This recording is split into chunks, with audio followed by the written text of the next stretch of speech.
And what is up, Man Hour Nation? Michael Buckcasher here with the Man Hour. For the manhourradio.com. Check out the merchandise page or check out the blog section as well. But if you're on the old Discord, check out the Discord link below. Click on that, join that, talk some shit, and do all your good stuff. But most importantly, right here, right now, hit the like button if you're enjoying this NFL talk season whatsoever. Hit the like button. Hit a little bit of subscribe button as well. And of course, share it with a couple friends. But before we get too carried away, we got to welcome the man that's been waiting for us for about 10 minutes here, my man Nash Pod. He says he's got his first football practice of the day. Good luck to you, man. First football practice of the day. We love us some football over here. We actually have our first game on Friday this week, so you got your first practice. We got our first game. We got preseason football. We got a lot of stuff happening. A lot of stuff happening over here on the NFL side of things, or football side of things in general. But the guys, last week was a little was a little off script a little bit. You know, the sickness got me down for a couple days. We missed the NFC West complete breakdown. But this week, we're going to do a complete breakdown of the NFC South. That is the Carolina Panthers, New Orleans Saints, Tampa Bay Buccaneers, and of course, the Atlanta Falcons. So buckle up for that. And today we're starting with the Carolina Panthers. So we definitely got a lot of stuff to talk about moving forward. And quite frankly, I am very, very excited for this week, because once this week is over, we have our playoff predictions out there. We're going to really see what is going to happen. And spoiler alert, the number one seed of the NFC North is still wide open. The number one seed of the NFC is still wide open in general. Is somebody from the South going to claim that number one playoff seed in the NFC? But first. And now, Mike's thoughts. As we venture through week 0 and now week 1, going on into week 2 of the NFL preseason, many people are kind of tired of preseason football. One game is enough. We don't need preseason. We don't need this. We don't need that. Let's just play some real games. And one of the things that I actually got in a conversation with Hannah Bear about, she's like, look, college doesn't have preseason. College doesn't have ramp-up periods. College just gets in there, balls to the wall, let's ball. But what you don't realize out there, Hannah Bear, is that most of these college players have been practicing together since March, right? They've been doing inter-squad scrimmage. They've been doing purple versus white, red versus black, red versus blue, whatever, crimson versus silver.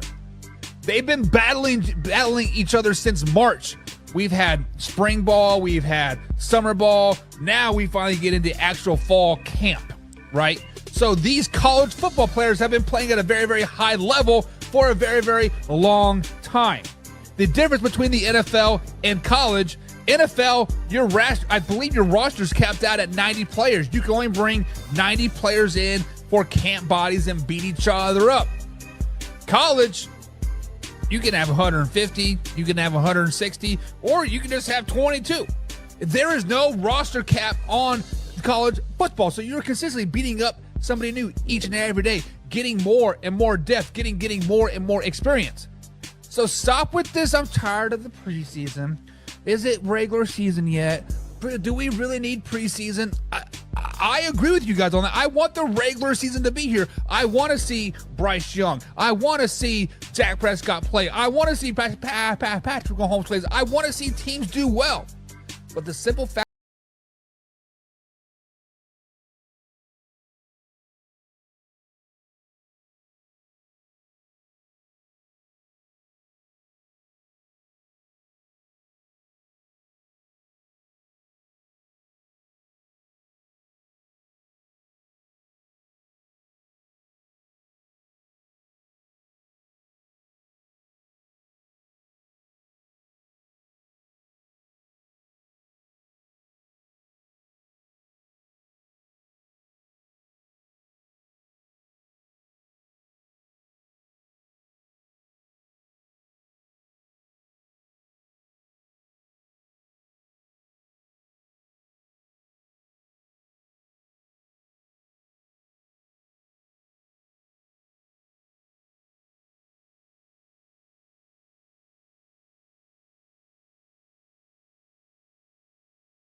we have to address the elephant in the room. That is the one and only, the Dallas Cowboys.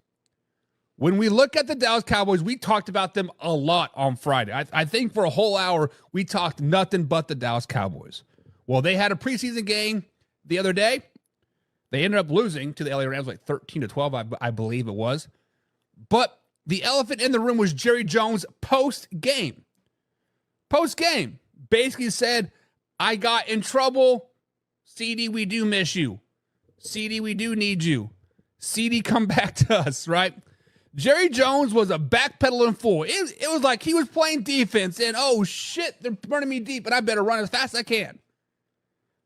Jerry Jones ate all those words that he spoke out, what was it, Thursday, tried to gobble those all back up and put them back in, and people were not having none of it. None of it. He said, CeeDee Lamb, you are missed. We need you. Don't leave us. Don't leave us. But then I got to thinking about some other notable holdouts from training camp for the Dallas Cowboys. Most recently, Zeke Elliott, right? He held out. Missed 3 games to the first part of that season. Came back, became the highest paid running back in the NFL. Kind of had a shit-ass season. Emmitt Smith. They won the Super Bowl back in 1995. He come back, said, I want some da-da-da bills, yo. They're like, no, we're not going to pay you. He set out 2 games. The Cowboys sucked those 2 games.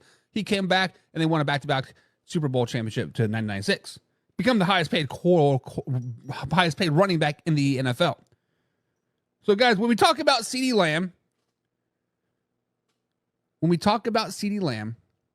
how much are the Dallas Cowboys going to miss CeeDee Lamb if he were to miss 1 game, 2 games, potentially 3 games, 4 games? How much do the Dallas Cowboys need CeeDee Lamb? Now, I understand CeeDee Lamb has been in this offense for a long time. Dak Prescott has been in this offense for a long time. They probably have a nice little connection. Let's just be honest, right?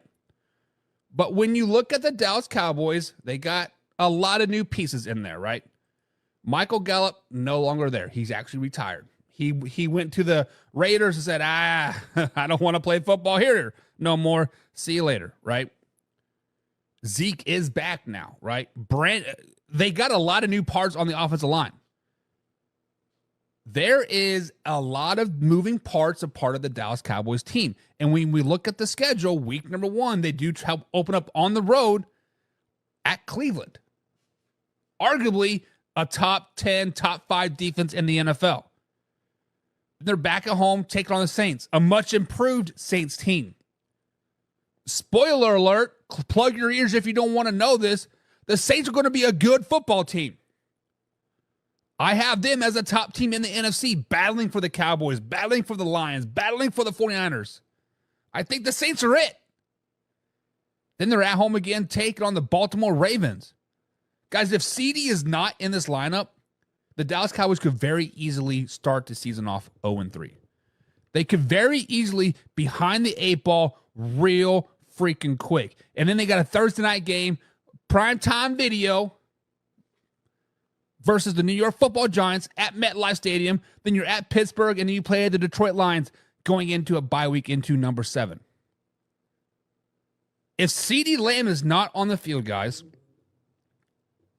the Dallas Cowboys could very easily start off the season 1-5 going into the bye week. Hell, even with CeeDee Lamb, they could very easily start the season off 1-5. The Dallas Cowboys better figure out the CeeDee Lamb situation right now. The writing's on the wall. The writing is on the wall. All the top 10 receivers in the NFL are making $29.5 million plus. $29.5 million plus. All top 10, right? Tyreek Hill, JJ, Jamar Chase. I think Cooper Kupp is the lowest paying one. Him and Devontae Adams, they're both sitting like 28, 27 million a season. We know where the price point's at. We know where the check's book at, and just marry him. Just marry him, Jerry Jones. Stop being a hypocrite like at this point. And thinking about this even further down the line, obviously Dak Prescott still needs to get paid. Obviously Micah Parsons still needs to get paid. Obviously, other players still need to get paid. Dak Prescott has made a lot of money with the Dallas Cowboys. Coming from a 4th-round draft pick, getting like $60 million, a contract, right? Dak Prescott is a very well-off man. Very, very well-off. And when we look at it, right now, I'm starting to question if Dak Prescott is not the odd man out. I'm starting to think maybe there is a rebuild officially going to happen, right? We spoke about it on Friday. Hey, if CD Lamb leaves, gets traded to the Kansas City Chiefs, rebuild is pretty much in full effect. I'm thinking right now the Dallas Cowboys are rebuild full effect. They could offer Dak Prescott all the money in the world, but let's just be honest. A lot of people hate Dak Prescott because he is on the Dallas Cowboys. A lot of people don't think Dak Prescott is a top 5 quarterback because he is on the Dallas Cowboys.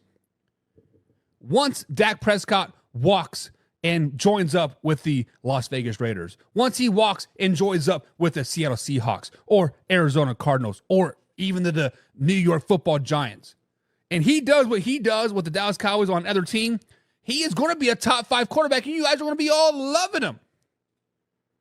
You guys are going to be all loving him. Oh, Dak, you're the greatest in sliced bread. Maybe that's what Dak Prescott wants. Maybe that's what he wants. He just wants to ride off into the sunset, be happy getting 13 wins in the regular season, be a first-round playoff exit, whatever. Hall of Fame numbers, baby. Hall of Fame numbers in the end. We got my man Jim Pallas in the chat. He is a CFO of Pigskin Pundits. He simply clicked on the subscribe button alone, become a member. He got some free merch, and now he is the leader of the show, the leader of the pack. Vroom, vroom. If you know, you know. Jim Powell says Saturday ain't going to tell either team anything. It's going to be let's see who's East Carolina School of Deaf, Dumb, and Blind linebacker can do. First things first, Jim. Preseason is a lot of fun when you have a shitty-ass team like the Las Vegas Raiders. Preseason is a lot of fun when you have a team like the Denver Broncos. The preseason is a lot of fun when you have a team like the Buffalo Bills. When you have so many questions surrounding your team and you have a little bit of a bright spot, boop. Bo Nix throws for 4 tutties, right? Or whatever he did. Denver Broncos fans like, oh, by golly, we found our quarterback of the future. When the Las Vegas Raiders play good and by golly, we got ourselves a quarterback controversy. We'll know next week, maybe. By golly, we'll name a quarterback next week. Preseason matters for those shitty teams. Jim, your team's shitty. You should love the preseason. Might be half of your win total for the rest of the season. John Peebles is in the chat. Speaking of Pigskin Pundits, he's a Pigskin Pundit as well. He says Bucks over Saints all day, baby. Ooh, I like me some Bucks. Nash Prod says you watched much of preseason. I watch all of preseason. I have the NFL Plus subscription, and I have all 3 TVs lit up. I am watching a lot of preseason football. Honestly, on the weekends, even on, there is always football playing on at our house. Whether it's high school game film, whether it's NFL pass games, whether it's my kid's flag football game. We are watching a lot of football, and we are getting a lot better. My son, River, the oldest, he is 6. He loves watching game film. He's like, Dad, let's watch some film. And that is what we do. We sit here and we watch film. We watch Dak Prescott. His quarterback stance is, here we go. Say go. Why? Because that's what Dak Prescott does. Top 5 quarterback in the league, baby. Jim says, I know it's a football show, but your hat alludes you to be a Gavin Winston fan. What's that fan? No, my hat tells me I'm a Josh Allen fan. PP. What's up, PP? He says, I really don't think CD is coming to Kansas City. Listen, the longer this holdout by CD Lamb continues, by him not reporting to training camp, by him not signing a long-term deal, I could see a trade more adamant. It may not be to the Kansas City Chiefs. It may not be to the San Francisco 49ers. It may not be to the Tampa Bay Buccaneers. But I could see him going to a team besides the Dallas Cowboys. Whether it be a team like the Cleveland Browns, whether it be a team like the Atlanta Falcons, whether it be a team like the Carolina Panthers. If CeeDee Lamb gets leaked out as trade rumors like it is right now with the Kansas City Chiefs, 2 first-round picks plus a player is not out of reach. It is not out of reach one bit. When a big name like CeeDee Lamb, Brandon Ayuk, Justin Jefferson, Jamar Chase, Tyreek Hill, when those names hit the market, there's going to be teams with bad receiving cores coming to flock. Now, the Kansas City Chiefs don't have a bad receiving core, but by golly, they could definitely use a receiver like CeeDee Lamb, especially since old Hollywood Brown could be out for an extended period of time. Broke his shoulder or something. I don't really know the extent of the injury. But the longer this drags out, the longer it could happen. The longer it could happen. Jim says, come on, man. Minshew is the next Jim Puckett. It's pretty plain to see. Minshew will have better numbers than Trevor Lawrence. Jim, that's not hard to do. Trevor Lawrence is a below-average quarterback. Trevor Lawrence is not very good. Actually, I think right now, Gardner Minshew, as a starter, has better numbers than Trevor Lawrence. Trevor Lawrence got paid to be below average. That's not saying a whole lot. Now, compare him to Dak Prescott, baby. My man James Franks in the chat. What's up, James? He said, Baker woke up feeling dangerous. They will ball this year. I think the Bucs will ball this year as well. I think he will. Jim Pals, did Josh Allen go to Kentucky? He did.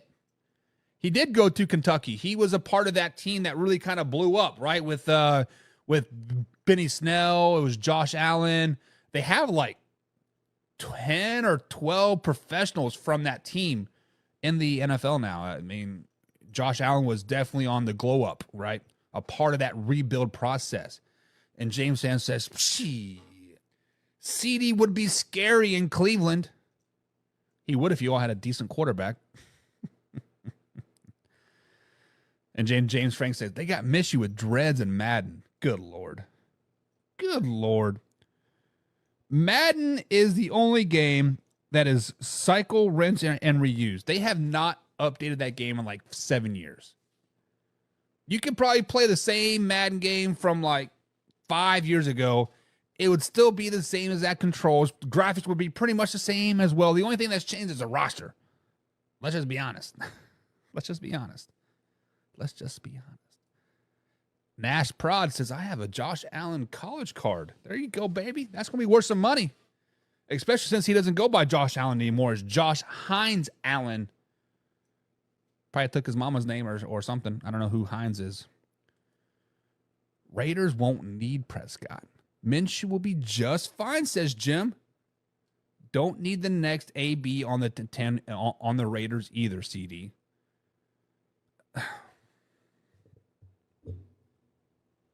When I see statements like this, Jim, obviously Antonio Brown was just a head case, whatever, right? Froze his feet off was just a crazy aspect. But people are speaking like this about CeeDee Lamb, Brandon Ayuk, and other receivers that want to be traded or want to get paid, right? The simple part of it is it's business at the end of the day. My production for you is a lot more valuable than what you're paying me. Now, I would like a pay increase, or I would like to switch jobs. Can you provide me that? Just like how the owners can say, you know what? Your production value is not up to what I'm paying you. I'm going to cut you, or you can take a pay cut. Which one would you like? CD just wants to be paid what he's worth. Brandon Ayuk wants to get paid what he's worth. I cannot believe that fans are like calling Brandon Ayuk a cancer on their team. Brandon Ayuk is the glue that holds the San Francisco 49ers together. Brandon Ayuk is one of the key pieces to them. It is crazy to me that you guys would think that. Like, what? What?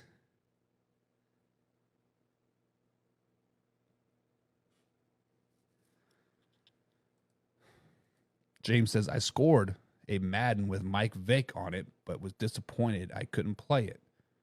Would have brought my childhood memory back. And then John wants to say Brandon Ayuk is a whiner. He said Brandon Ayuk is a 40 whiner. Listen, Jim. When Brandon Ayuk comes to the Las Vegas Raiders for Devontae Adams, and he is leading the NFL in yards after catch, when he's leading the league in touchdowns, when he is leading the league in total yardage, I don't want to hear you belly aching. Oh, look at my boy Brandon Ayuk. We're another fit. I told you, he was going to be good. The only reason why you're saying he's a whiner now is because he's a 40 whiner. If he would come to your team, just like James said, he's a dog. He's a dog. Watch his college tape. It's the same as the pros. He gets out there and he does work. He does work. How is that going to happen? You said we suck. So, Jim, I did say the Las Vegas Raiders suck. As currently constructed, the Las Vegas Raiders suck. However, that doesn't mean Brandon Ayuk can't eat on the side. That means Brandon Ayuk can't come in there and be a little spark in your offense. That doesn't mean he can't go out there and score some tutties, get some yardage. That doesn't mean the rest of the offense doesn't suck. Your running back's suspect at best. Brock Bowers could be good, just not this year, just not next year, 3 years maybe. He will be something. Raiders right now, as currently constructed, suck. Y'all need a quarterback. AOC isn't it. Gardner Minshew isn't it. Hell, you guys better make a trade for Trey Lance right now. That man balled out. John says he'll be picking up jock tracks in the locker room. No, he won't. Brandon Ayuk's a dog, man. Come on. Matthew Dilton. I'm butchering that last name. My bad, man. But Matthew says, as a Steelers fan, I wish Omar would get the deal done already for Ayuk. Right? Like, what is the holdup at this point? Is it the years on the contract? Is it the amount of draft picks you're sitting? Is it the player? Is it the 3-team trade that we talked about on Friday? At some point, just get the shit done. We are, 3 weeks away from the NFL season? We have this week preseason, next week preseason, a week off. So we're like 4 weeks away. Was like September 9th or something. It's getting close. It's time to shit or get off the pot. Time to shit or get off the pot. Let's just be honest. Same QB will be having the rock that you don't like. It's a circle jerk. Listen, the Raiders do have a bad quarterback situation. AOC or Gardner Minshew. If Gardner Minshew starts, you guys are in a world of hurt. He's good for about 6 games, and then that's about it. AOC probably has the most room for growth and improvement. Highest ceiling, lowest floor. I feel that if the Raiders would ever get Brandon Ayuk, there's got to be something else in the mix. Getting Dak Prescott. James says, I do like the Raiders coach. James does like him some AP. Okay, slow it down, baby. AP is a good guy. He's a good coach. I like him. John People says, okay, then. He'll be sniffing them. Sniffing the jock straps. Good Lord. Detail yum. Matt D. There we go. I got the last name that is butchered more times than not. So I definitely get it. Nash Prod says, we need wide receiver. We need a wide receiver room that we know will be good. He's talking about the Buffalo Bills. Nash Prod is a Buffalo Bills fan. He says, we need that wide receiver room that is going to be good. Listen, if you talk to Buffalo Bills fans right now, other shows that I watch, other shows I'm a part of, I get to, people invite me on their shows, all that like all the time. And I was recently on a Buffalo Bills podcast, 4 days ago, and they had a panel of 3 guys, which I hate joining a show that has 4, 5, 6 hosts. That's just dumb. But they all were like split. We're like, hey, we're going to be great in the receiver room, as in the Buffalo Bills, or they're going to be really bad as the Buffalo Bills receiver room. There is so much division, like among fans, around experts, around podcasts, like around TV shows, about who the Buffalo Bills are going to be. And as a Buffalo Bills non-fan, I guess you can say, I kind of like the room that you guys have. It's nice and young, right? Kind of much like the San Francisco 49ers were a couple years ago, right? They had Debo and Ayuk and George Kittle, all kind of pretty much unknown, right? Now you do have a solid tight end room. Receivers are kind of there, kind of unknown. They could glow up and, they could be in the same situation as Debo and like Ayuk. I mean, let's just be honest. Jim thinks there's a quarterback controversy in Steelers land. There would have been if Justin Fields would have played just a wee bit better. The simple fact of the matter is, Jim, Justin Fields did not play great in his preseason debut. Justin Fields just was kind of just out there, still kind of like learning, like it seemed like. When players think they are just a half a step slower, when they aren't confident in the play that they know the play, they're just a half a step slower. And that's what Justin Fields looked like. He just looked like he was a half a step slower on some of the reads, on some of the scrambles, hell, even some of the handoffs. Seemed to be just a wee bit slower one way or the other. And I think if Justin Fields would be like, if Mike Tomlin would just come out and be like, hey, Justin Fields, you are our guy. Russell Wilson's hurt. He has a calf injury. He's hurt. He's going to be out for 3, 4, 5, 6 weeks. You are our guy. I think we would see a different demeanor in Justin Fields. And then we would truly have a quarterback controversy. I know Mike Tomlin has come out and said that Russell Wilson is our guy. Once he's healthy, he'll be out there, yada, yada, yada. But deep down, if Justin Fields is performing well, is playing well, I'm not married to Russ. I'm not married to Justin. They're both here on 1-year deals. We didn't draft them. We brought them in. Yes, Justin Fields wants to be here. He has to be traded to here. So the simple fact of the matter is, like, yeah, there could be a controversy, but the only thing is just stick to one. If you stick to one, you'll be A-okay. But don't go back and forth. Don't go back and forth. James Frank says Nick Chubb's days away from the first game. I don't know what Nick Chubb's number is, but was it 28? 28? 26?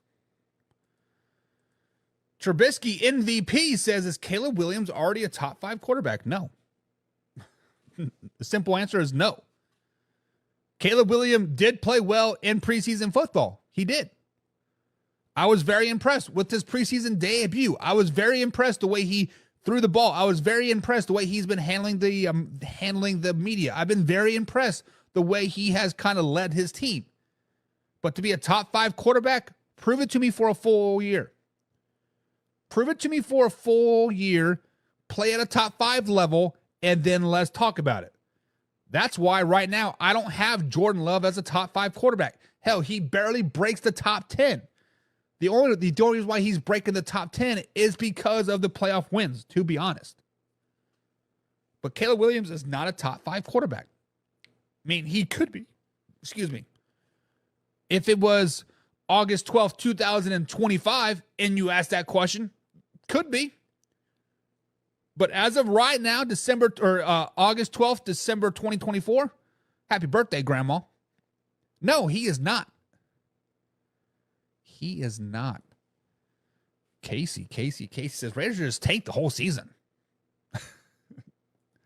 Seriously, though. Oh, and here we go. Chiefs better watch that ass. Kelsey is in year 12, and I clearly remember the step I took and knew I was done.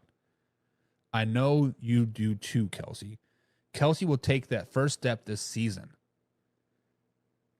So basically what Jim is saying is that Travis Kelsey is in year 12 of his NFL career. At this particular point, he's been playing football for at least 20 years, probably, right? 4 years in high school, 4 years in college, 20 years, right? Not counting middle school, 6th grade, 5th grade, 4th grade. Hell, here in Indiana, they want to start kids that tackling at 1st grade. Get that shit out of here, but that's just me. As a tight end, we've seen people go boop, boop, boop, boop, boop, boom, right? Gronkowski. Other notable tight ends, Aaron Hernandez. Is that too soon? But, Jim, you might be right. This might be the year that Travis Kelsey does slow down a little bit. We saw it preseason last season with this. It was his first time ever of really getting an injury that caused him to miss games. That sprained ankle. I definitely see it, right? I definitely see it. Jimmy Graham comes to mind as well. You know, he was up and up and up, and then just, boom, Greg Olsen, right? It seemed like Greg Olsen was there in your face everywhere, and then all of a sudden he's in the booth. Like, what? In the NFL and life and everything, it happens fast. That one turn of the knee could turn into a lingering knee sprain that could be career-ending. Like, I mean, I don't wish injury of anybody. Never have, never will. But you could be right, Jim. Who ordered a large haterade? This guy did. James, back to the Buffalo receiving core here. He says, Ayuk in Buffalo should be a thing. So when we look at the Buffalo receiver core, so I believe this is what the holdup is for the San Francisco 49ers and the Pittsburgh Steelers trade to happen. When we talked about the San Francisco 49ers trading Ayuk, I feel they need a player in return. They need a player in return that is going to be able to contribute to this team this year. Their Super Bowl window is rapidly closing. They maybe got 2 years left before they can really consistently compete for a Super Bowl, because once they pay Brock Purdy, it is all downhill after that. They have to restructure and kick the can down the road for many, many years to come. He's going to get $65, $70, $75 million. He's going to get paid a lot of money. And when that time comes, Bosa's got to get paid. Debo's got to get paid. You got to figure out the CMC situation, George Kittle. So I think the holdup in San Francisco is they want a player in return. So are the Buffalo Bills willing? What are they willing and player-wise to give up for Brandon Ayuk? I think it has to be a receiver. Do you give up their number one guy in Shakur, right? He definitely had a really good season last year, kind of glowed up toward the end of the season. Yes, it was the Joe Brady effect, right? Stephon Diggs kind of got kicked to the curb, and he had those nasty, gritty yards. Is it Keenan Coleman, the rookie? Hell no, right? Is it MVS? Probably not. Curtis Samuel? If anything, it would probably be a tight end. Dalton Kincaid. Who's the other guy? Dawson Knox. Do you have a 2 tight end system in 49ers that would replace Ayuk? Could. But would the Buffalo Bills give up any like those guys? Probably not. I think the Buffalo Bills are fine where they're at simply because they can't afford to give somebody away. They can't afford to lose their rookie draft pick in Keenan Coleman. They can't afford to lose their number one guy in Shakur. 49ers probably don't want Curtis Samuels or MVS. Hell, what did MVS do in Kansas City for like his $12 million or whatever it was? I'll be the first to admit, I was excited when the Kansas City Chiefs signed MVS. Oh, hell yeah. That man caught like 12 balls. 12.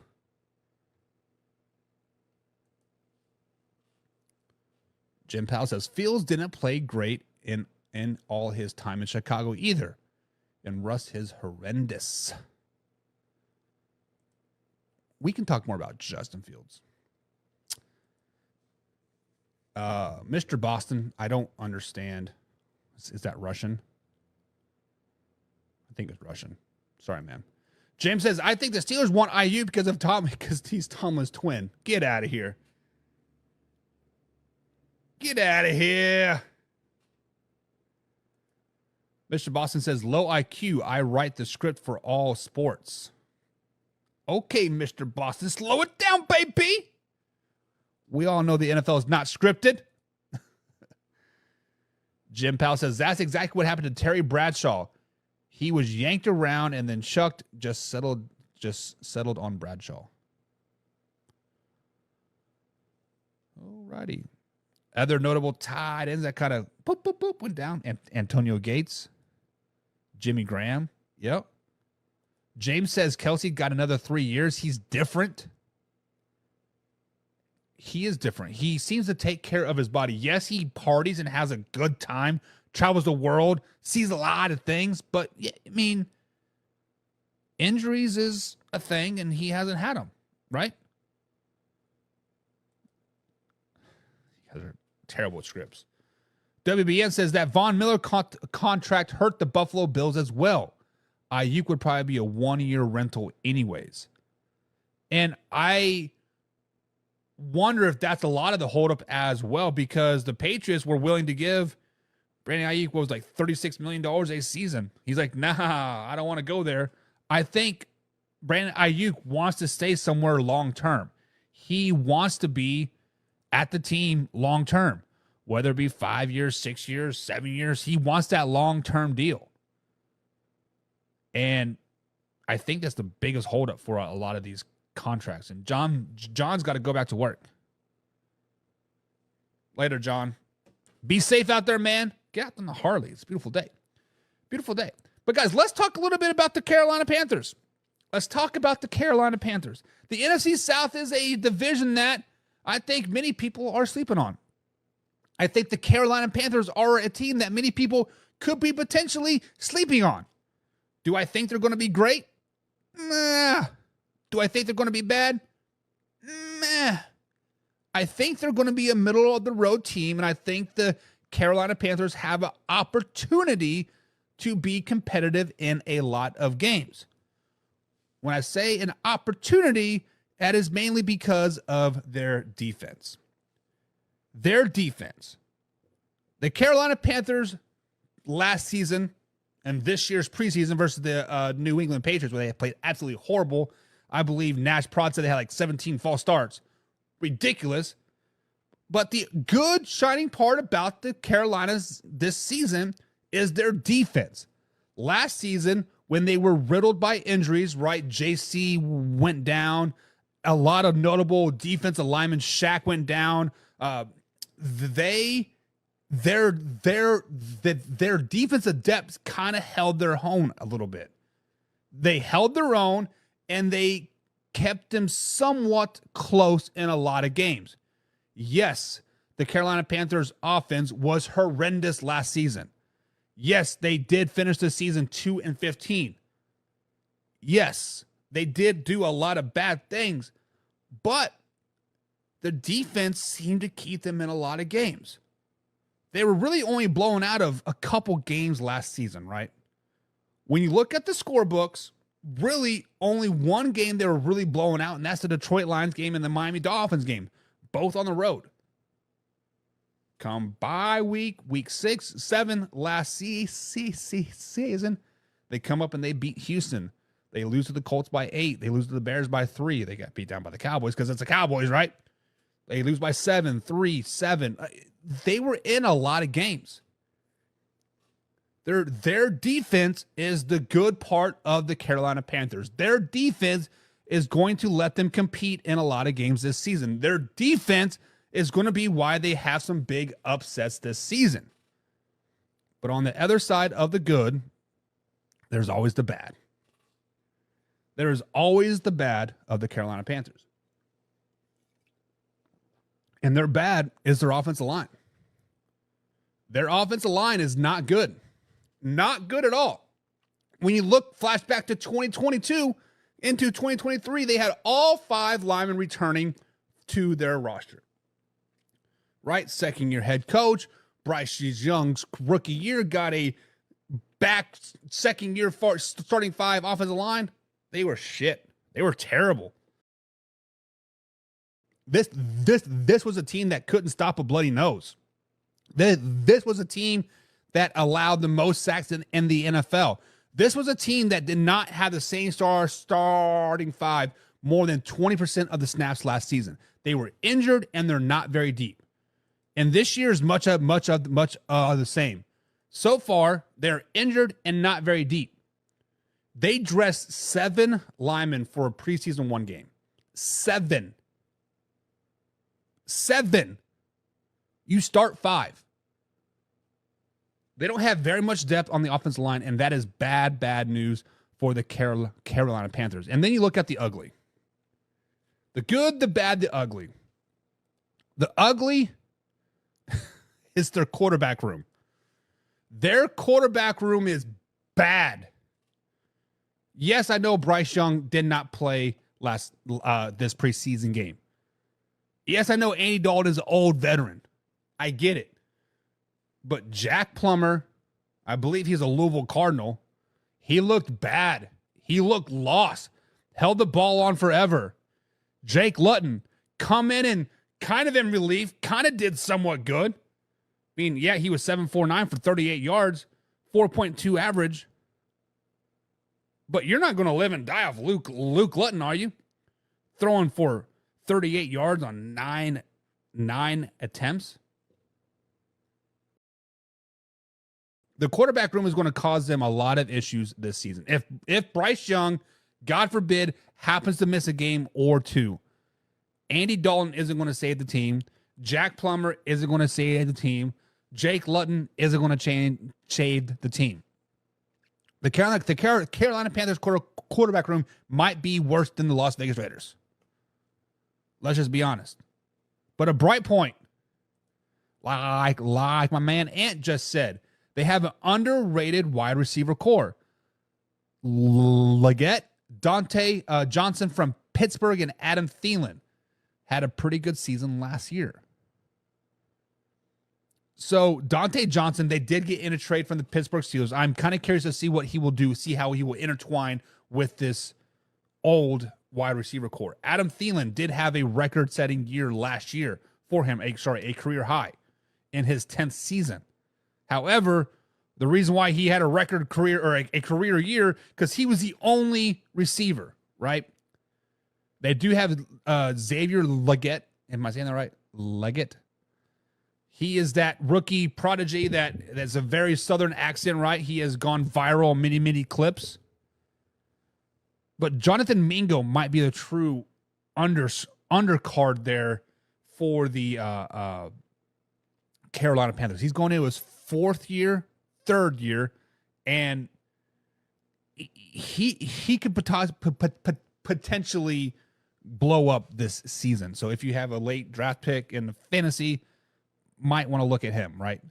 Jonathan Mingo. But besides that, I don't have many faith in the Carolina Panthers. I think they're a decent team. The defense is good. The offense is really bad. Hell, Miles Sanders is still on the roster. Who? Miles Sanders? Yeah, that Miles Sanders from the Eagles a couple years ago. That might be the bright spot of their team, along with Chuba Hubbard. But let's go through their schedule. Let's go through their schedule. Week 1, they're on the road taking on the New Orleans Saints, a very good New Orleans Saints team. Guys, I was kind of talking down about the New Orleans Saints earlier in this breakdown, right? When we started back when the NFC East, kind of talking down a little bit about the New Orleans Saints. Watched a lot more film, getting pretty hyped about the Saints. Panthers lose week 1 to the Saints. I want to point this out here real quick. I think the Panthers keep every game legitimately close.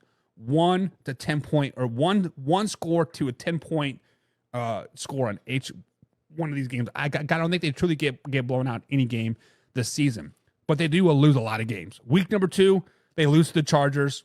Chargers going to run on that defense. I think the defense, that front four, is the weak point, and I think the addition of the running back rooms in Charger land gives them that win. Week number 3, Gardner Minshew taking on Bryce Young. Gardner Minshew's going to win this game. Give the shorts man the beer. He's going to win this game. Week number 4, Cincinnati Bengals. Man, that's a tough loss. Close, but it's a tough loss. Tough loss. Then they play Caleb Young. Number 1 pick for number 1 pick. Bears win this game. Week number 6, they lose to the Falcons. Week number 7, they lose to the Commanders. But week number 8, Bo Nix versus Bryce Young. First win of the season. Going to Mile High. Week 8, first win of the season. Now we rolling. Nope, just kidding. Lose to the Saints. And then week 10, guess what? They beat the Giants. Hey, winners of the last 2 out of 3, right? We rolling. But week 11. Circle week 11 for the Carolina Panthers. It's the bye week. Right now, they are 2-8 on the season. They're not a good football team. They're battling for the first overall seed. Bryce Young looks probably pretty bad. The offense looks even terrible. Head coach could be back on the hot seat again. Yes, I know he's the first-time head coach. Yes, I know he needs to get his feet wet a little bit. Yes, I know he needs to grow his teeth out a little bit. Head coach is on the hot seat, and Bryce Young gets benched. I think week 11, Bryce Young gets benched. Now, I do not think the answer is Andy Dalton. I do not think Andy Dalton gets named the starter. I think he is just a permanent backup at best for the Carolina Panthers. Luke Lutton might get the start, but the Carolina Panthers might pick up a quarterback off of the free agent wire once the dust all settles from the preseason, right? There are going to be some good quarterbacks that get cut. There are 3 pretty good quarterbacks in Dallas right now. Dak Prescott, Trey Lance, Cooper Rush.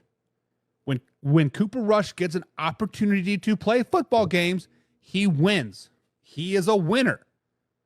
Granted, it's been with one of the best defenses out there, one of the best coaches, and one of the best team in the Dallas Cowboys. But do not be surprised if Cooper Rush gets picked up by the Carolina Panthers off of the Dallas Cowboys practice squad, maybe make a 7th round, 6th round trade, potentially. But week 11, circle that. And James says, damn, Andy Dalton's still playing. Well, if you want to call it that, he's still on the team. So after the benching of Bryce Young, insert new quarterback, maybe a little bit new life in this team. Let's not forget that they have won 2 of their last 3, right? Beating the Broncos, losing to the Saints, beating 2 of the Giants. Week 11, quarterback switch. Week 12, Kansas City Chiefs come into town. I think this is the upset of all upsets. Week number 12, I think the Kansas City Chiefs just come in and just play a very, very bad football game. Carolina Panthers are a little bit hyped. Brand new quarterback, potentially Cooper Rush, a potentially Trey Lance, potentially somebody besides Bryce Young is in there. And the hype is around the quarterback position. The hype is around the Carolina Panthers. This defense plays well. They beat the Kansas City Chiefs week 12. Week number 13, Tampa Bay Buccaneers come back into town. 4 straight home games for the Carolina Panthers, and guess what? They beat the Buccaneers as well come week 13. The new quarterback, very little film on them. The defense is playing with a little bit of swag. Deontay Johnson and Adam Thielen is eating, right? Miles Sanders might go off for a for 100 yards. Hey, 3 wins in a row. But the wheels come back off the wug.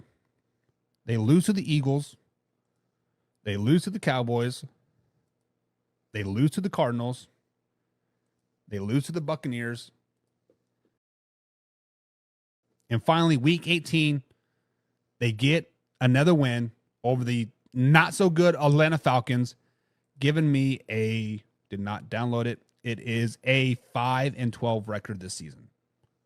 Yep, 5-12. I had the Carolina Panthers going 5-12 this season, guys. Not a terrible team like their record will project. The defense is pretty good. I just think that Bryce Young is not the answer. I think Bryce Young just needs a lot more weapons around him, and the system in Carolina, the receiving core is just not working for him. Now, does that mean he won't start in 2025? All depends who they pick up during that week 11 bye week. Is it Trey Lance? Is it Cooper Rush? Is it somebody else? Daniel Jones? Is it Sam Darnold? Somebody. But I think they're a 5-11 team. James Strang says Cooper Rush was nice when the Dallas Cowboys and Dak Prescott went down. We'll talk about that tomorrow. James says, no way the Chiefs by 20, baby. Week 12, when Kansas City Chiefs come into Carolina, Charlotte, North Carolina. By 20, he says. As a Chiefs fan, right there's a flag. Chiefs Kingdom. Got me and the old wifey's nice. Look at her butt. Isn't that the nicest butt ever? Damn. I'm glad I married that. We are Chiefs fans. I just think they shit the bed. Shuetti. Am I saying that right? Hey, you're really cute talking about the Panthers. Well, I'm going to be really cute talking about the Chiefs. Amanda says, turn the lyrics to Maddox Baxter's Tears in the River. I have no idea what the fuck you're talking about, Amanda. So James says, they improved a little bit. A little bit. You go from 2 to 5 wins. That's a little bit improvement. Yep. But let me know, guys. 5-12 for the Carolina Panthers. Too high? Too low? Just right. See ya.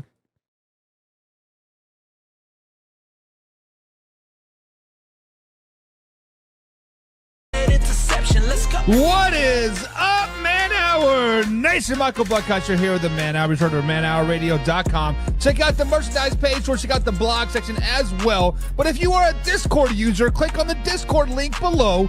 Join our Discord. We just started it out. We're starting to grow the outside influence beyond Facebook, beyond YouTube. We got the forums page over on the website at manhourradio.com. And of course, we got the Discord section as well.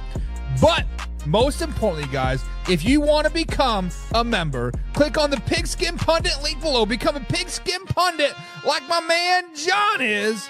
John is the CEO of the Pigskin Pundits, and he says, Man Hour Nation, he says, is all about the Raiders. John, we know you're a Raiders fan. We know that you like dysfunctional teams, so we'll let it slide. But I love you like a brother and fuck you like a sister, John, because you are a brother from another mother. We also got my man Nash Prod is in the chat over there on the YouTube page. My man just joined the Discord the other day. I said, what's up? And he said he wanted Ayuk on the show, right?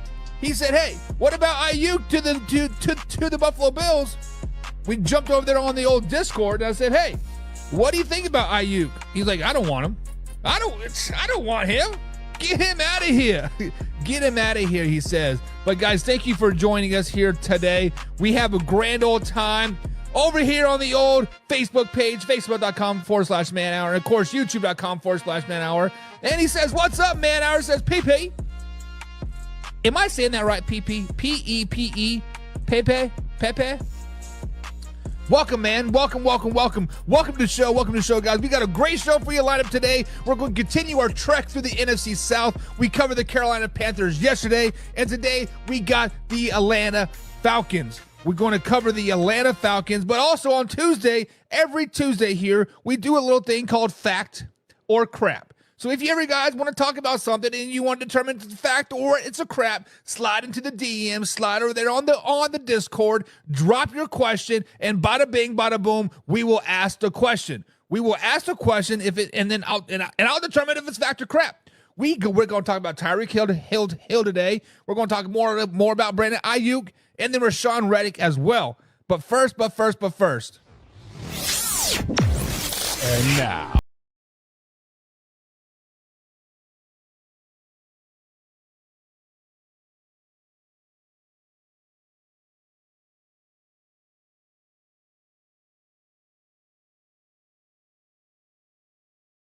I listen to other sports radio shows. I listen to our affiliate ESPN here in Louisville, which Man Hours aired right now. If you guys are in ESPN Louisville right now, you can hear us. You can hear us on 93.1 over there on the ESPN side, Louisville. ESPN Louisville, check it out.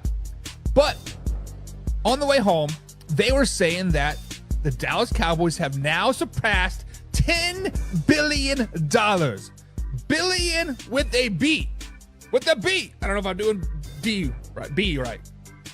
The Cowboys are now valued, guys, at $10.32 billion. Billion.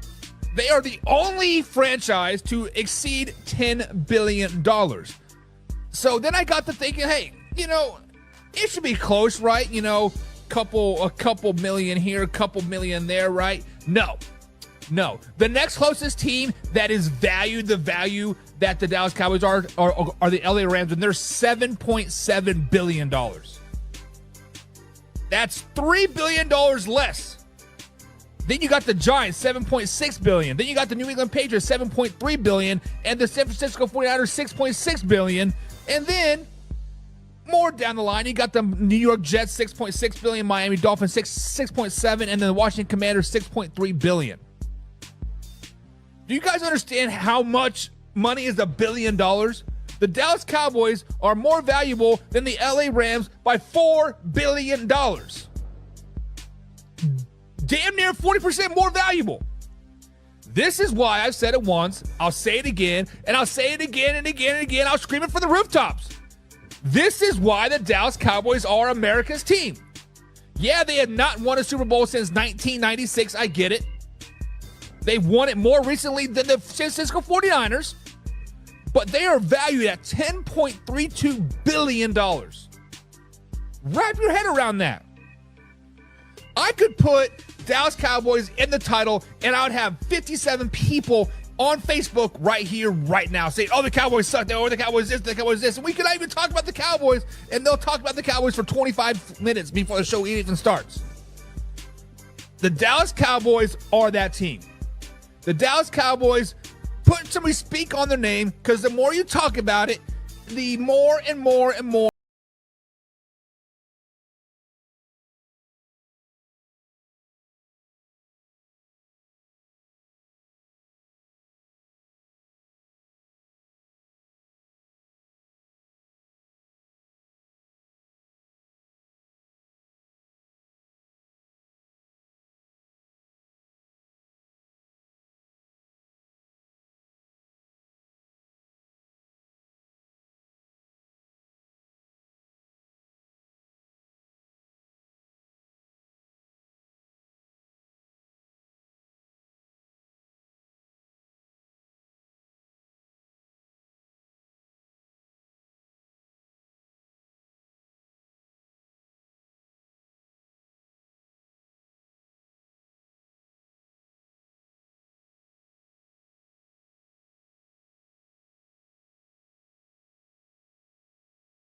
Hey, we're all like fun guy, baby. We're all fun guy. Fun guys, sometimes fun guys taste good. Sometimes fun guy tastes bad. And John says, how old were you in 1996? In 1996, I was 8 years old. I was 8 years old in 1996. I was in my Dallas Cowboys starter jacket, the one that had the big pocket in the middle and the 3/4 zip. I was rocking that hoodie, and then I had a whole full zip. It was like a 2-zipper jacket. One was like a little fleece zipper, and then one was like the big starter zipper. I was a huge Dallas Cowboys fan through the 90s because my uncle was a Dallas Cowboys fan, and I want to be just like my uncle. Just like my uncle. And Trayvon says, hell yeah, the Dallas Cowboys are America's team. Put some respect on their name. Hell yeah. And then John's like, hell no. Hell no. No, no, no, no. He says, nah, we living in the past, baby, says Pepe. Pepe? No, we living in the past. Stop living in the past, live in the present. If we're going to live in the present, are the Kansas City Chiefs America's team then? Or is it the lovable losers of San Francisco 49ers? If you want to say we're living in the past, Pepe, 90s are over, 2000s are over, 2010s are over, live in the present, live in the 2020s. Who is America's team in 2020 then? It's got to be the lovable losers, right? It's got to be the lovable losers in the San Francisco 49ers. Oh, man, I'm going to get underneath so many 49er skins when I post this clip. They're going to be so mad. Cowboys are not America's team, says Pepe. But they are. The reason why they are is they haven't been relevant. Let's just be honest. They haven't been relevant since the 1996 season. Ever since Emmitt Smith left that team, they have not been relevant. Yes, they win 13, 14 games in a season. First round exit, year after year after year, right? And their valuation keeps going up. Last season, at this time, it was $9 billion last September. In 11 months, it's gone up $1.32 billion. Not $100 million, not $200 million, not $500 million, not $800 million, $1 billion in one year. In one calendar year, it's gone up that much. No other team can say they do that. Lasso says, can you shout out my sick brother? His name's Ismail. Ahmad Hassan. Big shout out to you, man. Get better. We don't like being sick, man. Get down with the sickness. We all know that Disturbed song. Get down with the sickness, right? Get that crap out of here, man. Feel better, Hassan. Feel better, feel better, feel better. Nash says, are you going to talk about J.J. McCarthy's injury? We can definitely talk about J.J. McCarthy's injury. So, as you guys know, when I first, actually, I get home about 1:45-ish in the afternoon. I go home, quickly take a dump, jump on the phone, start throwing through my notification because my notifications are off on my phone all day long while I'm at work. I'm a very, very busy man. 100% focused on work. Catch the satire there. But I did see that J.J. McCarthy is going to be out for potentially a long time because he has a torn meniscus that he's going to have surgery on. If you guys remember, when I talked about the Minnesota Vikings 3 weeks ago when we broke down the NFC North, I said I thought J.J. McCarthy was going to be starter come week 11, week 12. Right after that bye week, I thought, boom, insert J.J. McCarthy. They're going to get hot, win 3-4 games in a row to really round out the year. But now, his growth process has going to be slow now. When I tore my meniscus, mine was just a toenail tear. I chose not to have surgery, but the trainers made me sit out for 3 weeks. If I remember correctly, if I would have had surgery, I would have missed, I think, 6 weeks. 6 to 8 weeks, I believe it was. I can't remember for sure. Oh, of course, this was, 15, 20 years ago at this, like at this point. But I'm sure technology and medicine has evolved since then, but let's just be realistic. Let's just say it is a 6 to week 8 injury that J.J. McCarthy has suffered by tearing his meniscus and going to have surgery on it. Guys, we are 3 weeks away from the NFL season. You are out, let's say 6 to 8 weeks. Let's just say conservatively 6 weeks. So you are back healthy in the locker room practicing come week 4. Guys, you are behind the 8 ball already as a rookie. As a rookie quarterback coming into the NFL, your playbook is couple 3-4 inches thick, right? As is. You are eating, breathing, living football through and through from sun up to sundown. You are dreaming about football. You are thinking about football. You are eating football. When you get removed for 6 to 8 weeks, that slows the process. When I say that slows the process, look at my high school team right now. We have been practicing since mid-June. We have been practicing for 2 solid months. Friday cannot come soon enough for us. We are tired. We are hungry. We are ready to hit somebody else. Think about J.J. McCarthy. He has not set foot on a game field since, mid-January when the championship game was. Yes, he played that preseason game, but he has been chomping at the bits to get at the field. Now he's 6 weeks back. He is going to be set back to day one. All that progression that he has made on the field, learning how to read defenses, how to make good plays, how to disguise coverages and all that other stuff, he is now back to day one. This injury could not come to a worse person. When I was prepping for this Atlanta Falcons show today, one of the guys that I was listening to, I believe he goes by like 17 AKAs. First of all, if you have 17 AKAs, just shut up and just call yourself Bob, right? But it's like AKA, this, whatever. But he did make a very, very good point.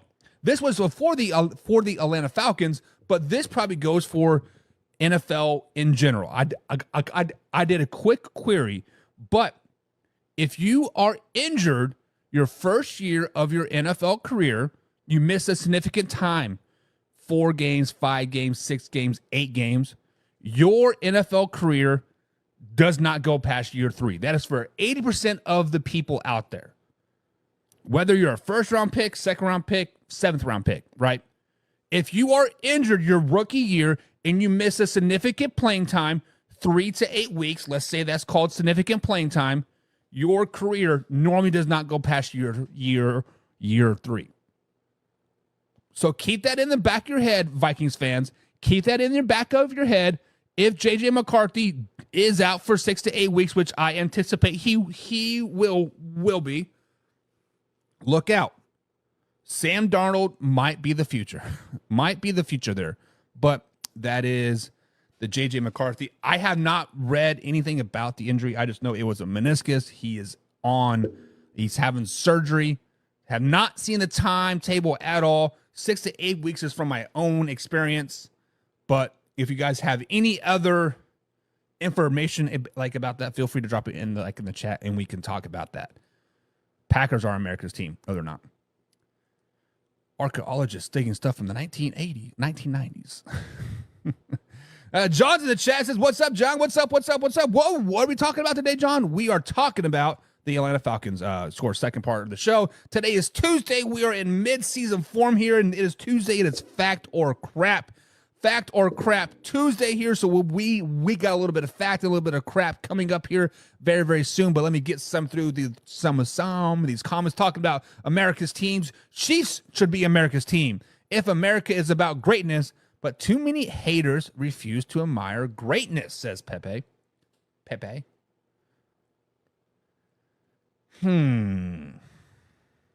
I will concur with that, Pepe, to an extent, right? As the old saying says, right, haters make you famous. There is such thing as too much success, right? That is why many people do not like Tom Brady, i.e. the New England Patriots. Because they won so frequently, so often, they just got tired of it. Now, if the Chiefs three-peat, like they probably will this season, 3 Super Bowls in a row, 4 out of the last 5, right?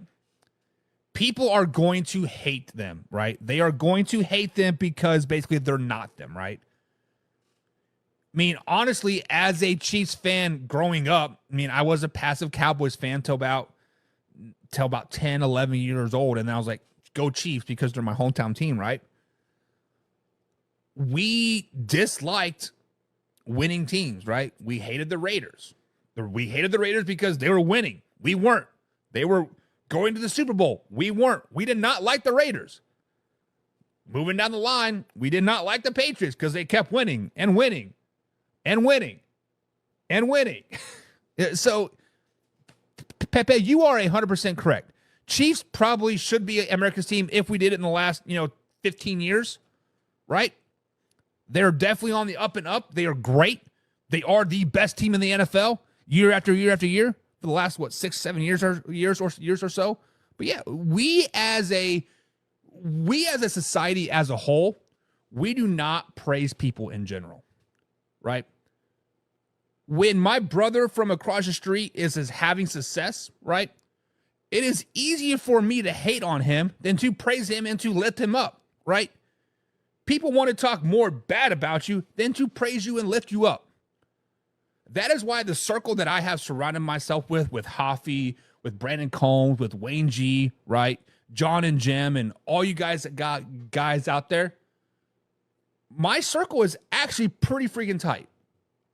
I can count on five fingers here my closest friends, right? We got Combsy, we got Hoffy, we got King, we got Fox, and we got AJ. Those are my 5 closest friends, right? We are consistently picking each other up. We are saying, hey, man, I am proud of you. I am proud of you. I am this, and this, and this. Just the other day, I texted Combs. I was just sitting there like on the couch. Like, hey, man, boo, I'm proud of you. Way to go after your dreams. Way to reach your dreams. Way to step back and to achieve for it. I am proud of you. As a man, that is hard for people, or that's hard for people in general just to say, hey, I'm proud of you. It's so much easier to talk down to people, to disrespect, and to do this, right? And then you got people like Jim that just says F the Chiefs, right? Jim, 100%. 100% F the Chiefs because you ain't us. But I know Jim is all good and fun, right? I know Jim is just trying to get my goat. We as a society, we need to start picking each other up, right? We need to start picking each other up a little bit. John says, can't hate the Chiefs for what they have done. Honestly, no, you can't. They have built from the ground up. It is not like they went out and cherry-picked a bunch of players, right? I mean, if you want to hate anybody, hate those teams that are cherry-picking players out there, right? Miami Dolphins. Cherry-picking players. Tyreek Hill, you can come over here. Odell Beckham Jr., you can come on over here. Oh, we need some more defensive help. Bradley Chubb, come on over here. I mean, there's such thing as from building from within. The Patriots did it right. The Kansas City Chiefs are doing it. The Steelers used to do it. Now they went out and got a couple free agents, right? Got a couple cherry-picked players and brought them in. But for the most part, you can definitely can't hate them for what they've done. Missing time as a rookie means you flop. Well, that explains FAU. Look, I'm not saying missing time as a rookie means that you flop. It just means that it is a lot harder to catch back up, right? So think about this. You are a high school junior, right? You're a high school junior. All of a sudden, shit gets real, right? You are trying to play catch up for your GPA, whatever, right? You have like a 2.8 GPA and you need a 3.0 to get a scholarship and you're playing catch up. If you wait for 6 months and then catch up the end of your junior year going into your senior year, it's going to be a hell of a lot harder. You always seem like you're half a step behind. I just can't get it. And that's what it seems to be like a rookie. Laura Johnson Hedrick's in the chat. What's up, Laura?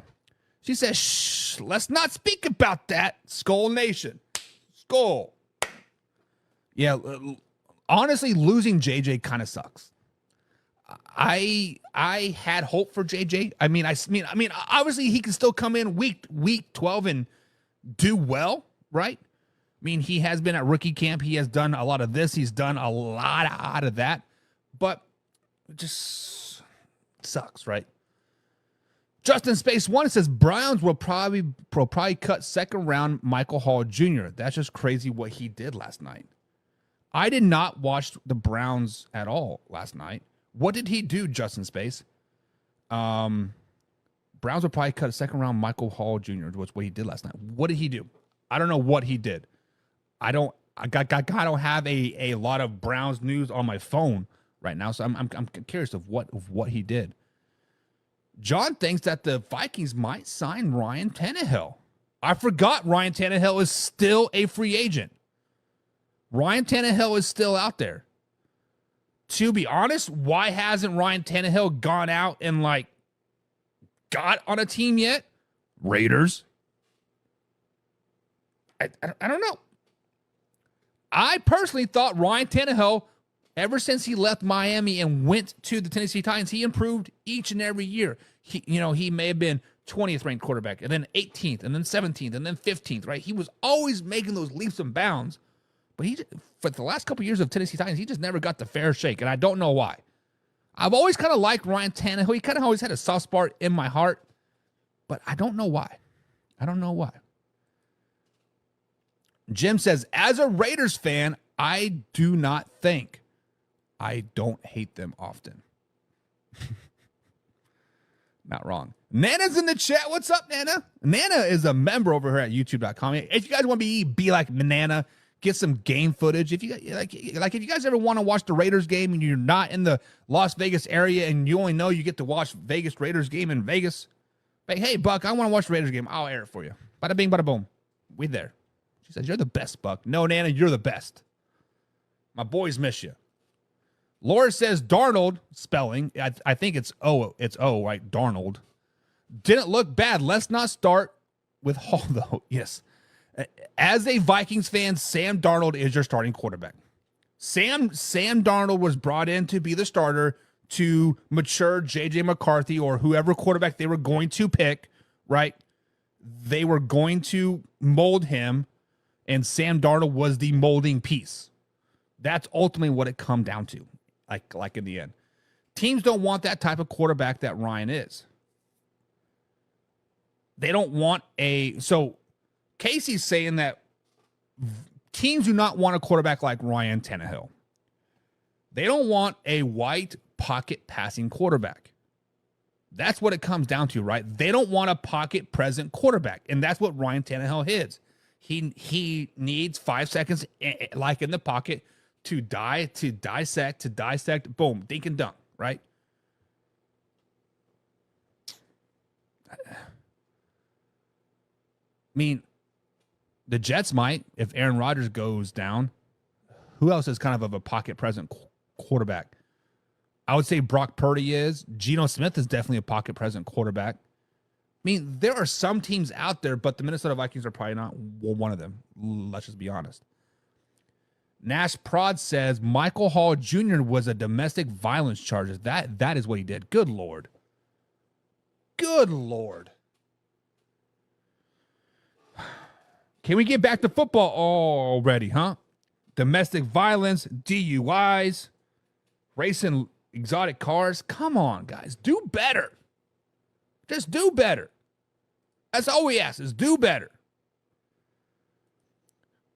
John says, Darnold hasn't been good since entering the league. Tannehill would fill in and mentor JJ better than Darnold. So, do you guys remember, let's flash back, was it 2 or 3 years ago, when Ryan Tannehill arguably had one of his best seasons with the Tennessee Titans? That draft, they drafted Malik Willis, right? Drafted him to kind of compete for that starting position. Why? I don't know.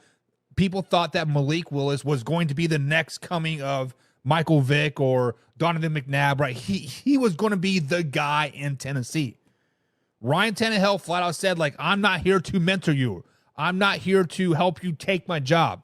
Now, he quickly backpedaled off of those steps, right? Off of those words, but he did come out and say that. I believe he's claimed that he had a mental breakdown or a psychotic collapse or something to that effect.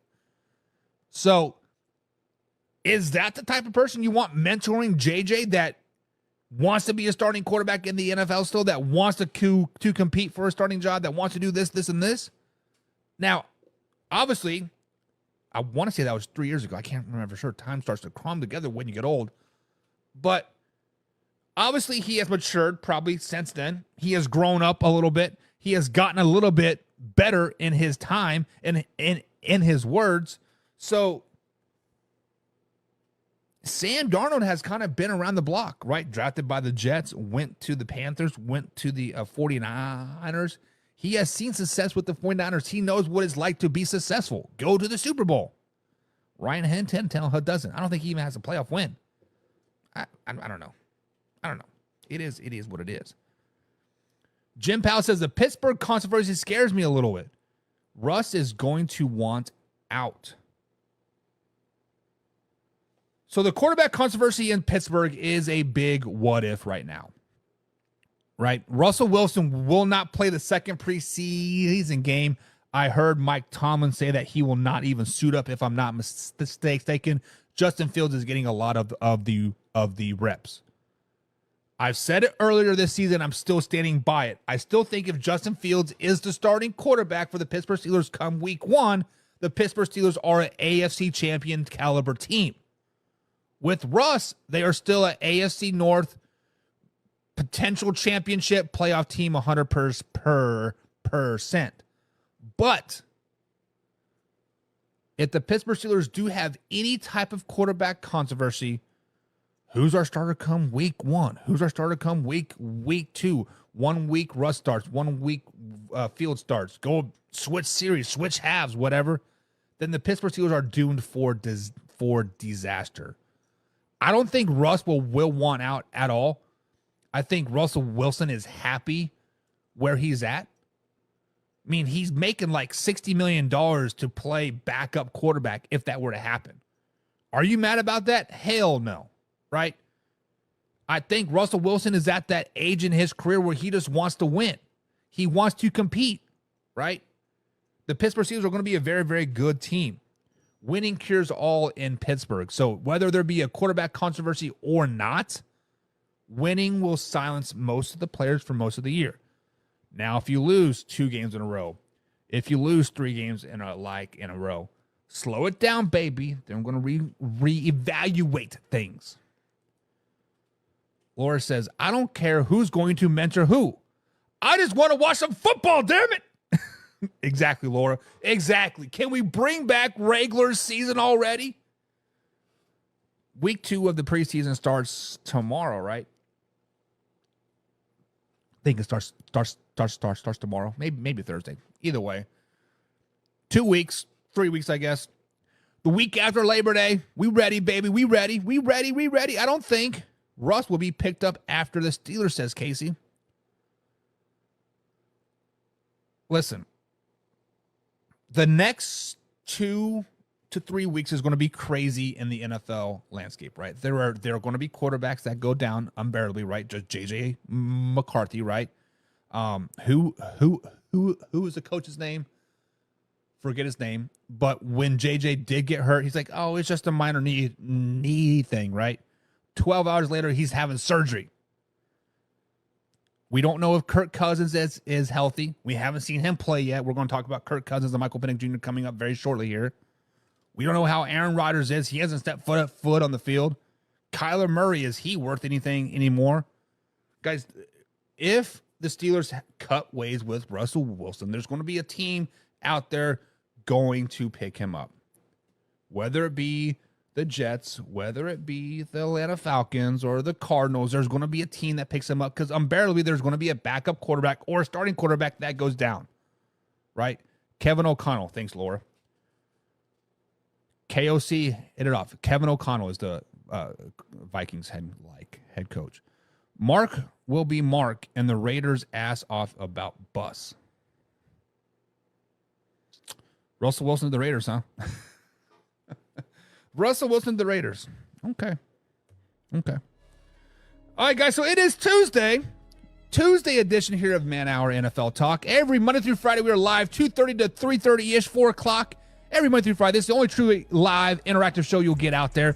Other shows try to say they're live interactive, but no. I see every comment. We try to address every comment. If you guys ever want to talk about anything, pop it in the chat, and we'll go off on a tangent one way or the other. But here on Tuesdays, we do fact or crap. We scour the old interwebs. We jump on the Twitter machines. We jump on our Discord. We talk shit all day long. And then I bring up a statement and I determine whether it's fact or crap. Whether it's fact or crap. It's simple. But the first fact or crap of the day. First or fact or crap of the day. Haason Reddick. He said he wants to be traded from the Jets. He says, I want out. This man demanded a trade from the Philadelphia Eagles back in March, got traded to the Jets for a third-round pick, had a press conference with the New York Jets saying, I am here long-term, I love it here, give me some money. Has not set foot in the complex since then. Now he is demanding a trade again. As soon as that tweet came out, 10:30 by Adam Schaffner, about 20 minutes later, bada bing, bada boom, the Jets are like, oh, no, we're not trading you. You're on contract. Get your ass to work. So we got to ask this question. Guys, is it fact or is it crap that Reddick will be a New York Jet come week 1 of the 2024 NFL season? Guys, this has been so unheard of. Reddick is now on his 4th team in 7-8 years. Drafted by the Cardinals, went to the Panthers for a year, spent a couple years with the Eagles, and now with the New York Jets. Has a set foot on the Jets complex, but still part of the New York Jets. This guy has been a top performer in the league year after year after year. He has 50 sacks in just the last, 4 years alone. He's at top of his game. When the Eagles traded him, I'm like, whoa, this is dumb. What are y'all thinking? But he obviously is 30 years old going this season. As an edge rusher, we've seen it with Von Miller. We've seen it with other outside edge rushers. Once you hit it about 30, bada bing, bada boom, your career goes down. It is what it is. Father Time is undefeated. Reddick wants his bag. Reddick wants a nice long-term deal, whether it be 4 years, 5 years. He wants to get paid. He wants to make those dollar bills. Yo! That's why ultimately the Philadelphia Eagles traded him, because they weren't going to give him a long-term deal. When you get traded to the Jets for a third-round pick, it was kind of, I think, a gentleman's agreement saying, hey, we're going to get a long-term deal done.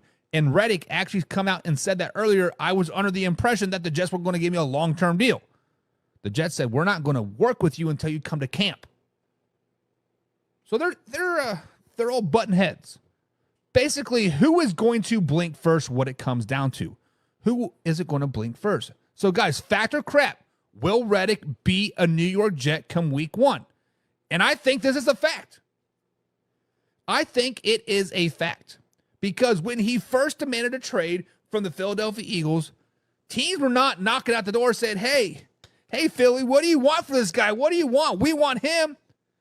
No, really, the only team that ever came out after him was the New York Jets. And it showed by a third-round draft pick. When you hear this demanding 2 trades in less than 6 months, I'm starting to think this guy has character issues. I'm starting to think that Reddick has more wrong upstairs than Antonio Brown does. Maybe his ego has just been inflated just a little bit too much, and the Jets maybe shrunk him down to size a little bit.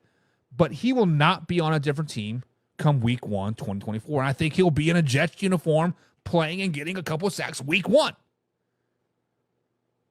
I think that's the way it is.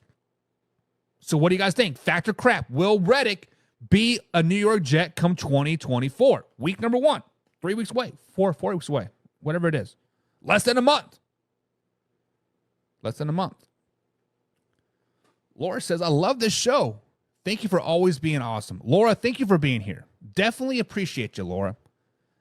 Derek says, what's up with the quarterback situation in Seattle? I don't think the Seahawks have a quarterback issue. Geno Smith was hurt. Let's use those air quotes very, very loosely. I just think he needed a veteran day off or two. So that sprained ankle that he had, was it a sprained ankle or a sprained knee? But I don't think they have any quarterback controversy. I don't think there's any question of who the starter is. I think in Seattle, Geno Smith is the guy. PJ Walker's probably going to earn the backup spot, and then Washington guy Sam Howell, he will probably end up being the third string guy. I think as long as Geno Smith just doesn't suck, I think the Seahawks will be perfectly fine. Casey says Reddick is chasing money. Of course he's chasing money. He wants the bag. He wants the big payday, pay. Pepe says Eagles might have known Hassan was the crazy hot girl and now she lives with the Jets. Philly is smiling right now. You want to know what's even funnier? Is Joe Douglas. Joe Douglas was the general manager of the Philadelphia Eagles when he traded him to the New York Jets. And now Joe Douglas is the general manager of the New York Jets. Of course what is Joe Douglas thinking? I don't know. But I think it is fact 100% that Reddick will be a New York Jet come week 1. No team is ever going to touch him whatsoever. Brandon Ayuk. Guys, this has been a topic on our show for 5 days in a row now. 5 days in a row now, Brandon Ayuk has somewhat pretty much led this show. Today, it's kind of in the back burner, but I think this is still big news. Earlier today, or was it late yesterday, I saw a press conference with Kyle Shanahan, the head coach of the San Francisco 49ers, and he said, and I quote, Brandon Ayuk has been at practice, off to the sideline, running his own routes, and he has been involved in meetings. Guys, we have heard many rumors that pretty much that the Steelers trade is basically done, right? They had a verbal agreement. It is out there on the table. It is Brandon Ayuk's deal to turn down at this particular point. He's already turned down the New England Patriots offer, and we heard that the 49ers turned down the Cleveland Browns offer as well. As soon as I started this show, I got an alert on my phone, and basically it said that the San Francisco 49ers have given Brandon Ayuk their last ultimatum. Basically, take this deal that we're offering you. I didn't see the deal, how much it was, or you're going to Pittsburgh.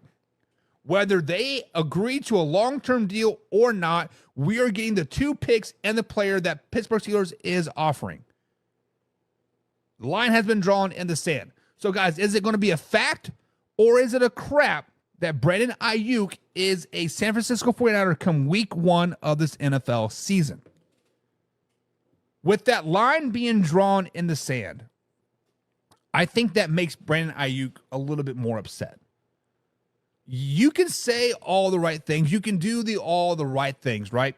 You can come to practice on the sideline, which is absolutely stupid. Whatever. That's the dumbest thing ever. You can go to your meetings. You can be a part of your brotherhood and do whatever you want. But at the end of the day, when the 49ers have drawn the line in the stands saying, take this offer or go to Pittsburgh, I think Brandon Ayuk is going to test the waters in another city, in another stadium, in another state. If the San Francisco 49ers are only going to offer him $20 million, I can go to Pittsburgh and compete for a Super Bowl, be the man, the myth, the legend over there, have a breakout year, break 1,500 yards probably, and then if they don't want to pay me, I'm going to test free agency. Guys, this is 100% crap. This is crap. I do not see Brandon Ayuk as a San Francisco 49er this season. I think he is out. I think come this time tomorrow, we are talking about a blockbuster trade between the Pittsburgh Steelers and the San Francisco 49ers. Whether the Raiders come in there as a mix with the potential 3-team trade that we talked about earlier with Devontae Adams, but I think he is out. I think he is out 100%, guys. So factor crap. What do you think? Does Brandon Ayuk suit up for the San Francisco 49ers come week 1? Derek says, what doesn't he like about the Jets besides the money? Meaning Reddick. I don't know. I don't know about that. James says, Ayuk opposite of Pickens would be electric.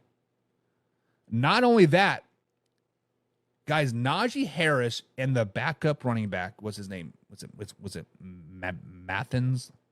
Let me look it up. Warren. Jalen Warren, right? With the 1-2 punch of Najee Harris and Jalen Warren, George Pickens with Ayuk and Van Jefferson. Guys, this is a 49ers 2.0. This is all this is, right? We talked about the Steelers as is. Basically, the quarterback play doesn't have to suck, and the Pittsburgh Steelers are going to be a 10-11 win team with that offense that they have orchestrated with that great defense. Then you add a great weapon in Brandon Ayuk. You are 100% correct, James. It would be electric. No more of these 400-yard games like myths that are in Pittsburgh. They'll be like 500-yard games, 600-yard games. It would be crazy. Derek says some people want money, Pro Bowls, not win the big one. So I think deep down, everybody wants to win a Super Bowl, right? Deep down, everybody at some point wants to win a championship. But it also comes very clear that it is very hard to get a championship. I'm going to flash back to my high school career. I started my freshman year, sophomore year, junior. I was a 4-year starter, right? In those 4 years that my senior class, that my class of 2005 were together, we lost a total of 6 games. In 4 years, we lost a total of 6 games. 4 of those games were in semi-state championship game. 4 of the 6 were in semi-championship games. All we had to do was win one more game to get to the state championship, and we can never do it. Lost to the same team 4 years in a row. Our division rivals. The same team that we beat previously in the other 3 years, right? 5 of our losses of the 6 came to the same team. It still haunts me to this day. But I don't know if it was our mind game, was they had a head game, like whatever. We knew when we played them, like in the playoffs, we're like, damn, we play these motherfuckers again? Damn. Right? And Ayuk might be that way right now. Hey, it's like, hey, I've gone to the Super Bowl twice with the San Francisco 49ers, and we haven't won the big one yet. Damn. Let me get that money. Let me get those dollar bills, y'all. Let's do it. Adam Tucker says, I think the Panthers should try to get Brandon Ayuk. So, Adam, thank you for the comment, man. Make sure you subscribe to the channel. We're live every Monday through Friday, 2:30 East Coast time here. But when we talked about this yesterday, right? The 49ers Super Bowl window is closing. Quickly closing. Once they play Brock Purdy, that window might be shut. They're in a must-win now situation. When you give up Brandon Ayuk, you have to get something in return. Are the Panthers willing to give up Adam Thielen? Are the Panthers willing to give up Deontay Johnson? Are they willing to give up a potential 2 receivers, right? Because what the 49ers want is they want a player. They want a player plus 2 draft picks, whether it be a first and a second and a third. They want two draft picks plus a player. Are the Panthers willing to give up a guy they just traded for in Deontay Johnson? Are they willing to give up a Adam Thielen that had a career year last year? Their best receiver. Are they willing to give that up to get Brandon Ayuk? Then you have to think about this long term. Does giving up 2 picks, losing Deontay Johnson, does the addition of Brandon Ayuk get me a winning ball club? And the answer to that question, the Panthers is no. Those 2 draft picks are a hell of a lot more valuable than Brandon Ayuk is for the Carolina Panthers. So teams that are in shambles right now with terrible wide receiver cores, like the Panthers, like the Denver Broncos, like the Chargers, like the Patriots, they all should be 100% out. Worry about keeping that draft capital. Worry about building with like in. Laura says, crap, he does not get trade, or he does not play for the 49ers. She says crap, and I agree with that. Let me get that thumbs up there. Boom. Nash Prod says, nah, that's crap too. He gets traded, baby. He does get traded. But guys, this is Atlanta Falcons Day. Breaking down the NFC South. We spent a lot of time talking football, which is what it is, baby. But the Atlanta Falcons, guys, they are a team that made us some noise this offseason. They colluded with Kirk Cousins to ultimately bring him down. Signed him some big dollar bills, coming off of that Achilles injury. Kirk Cousins is supposed to be the saving grace for the Atlanta Falcons this season. He is supposed to be the man, the myth, the legend. But the owner, the general manager is like, nah, guys, hold my beer. Let's go out and draft a quarterback. Let's not only draft a quarterback, let's move up to draft a quarterback that we could have gotten in the third round. Let's not even draft a quarterback that we could have gotten in the third round. Let's move up and draft him in the first round in Michael Penix Jr. Now, I like Michael Penix Jr. I live here in Indiana, southern Indiana, and he was a Indiana Hoosier for 2 years, I think it was. 2 years, I believe Michael Penix Jr. was a Hoosier. Got hurt both those years. Tore ACL, tore shoulder. Michael Penix Jr. had a lot of injuries when he was here at Indiana. In transfers to Washington after his senior year here. Bada bing, bada boom, had great, wrapped up in Washington, did great. Led him to the playoffs. I think they got beat in the playoffs, right? But had a great career. Finish it out great. Michael Penix Jr. played in preseason one. Kirk Cousins did not.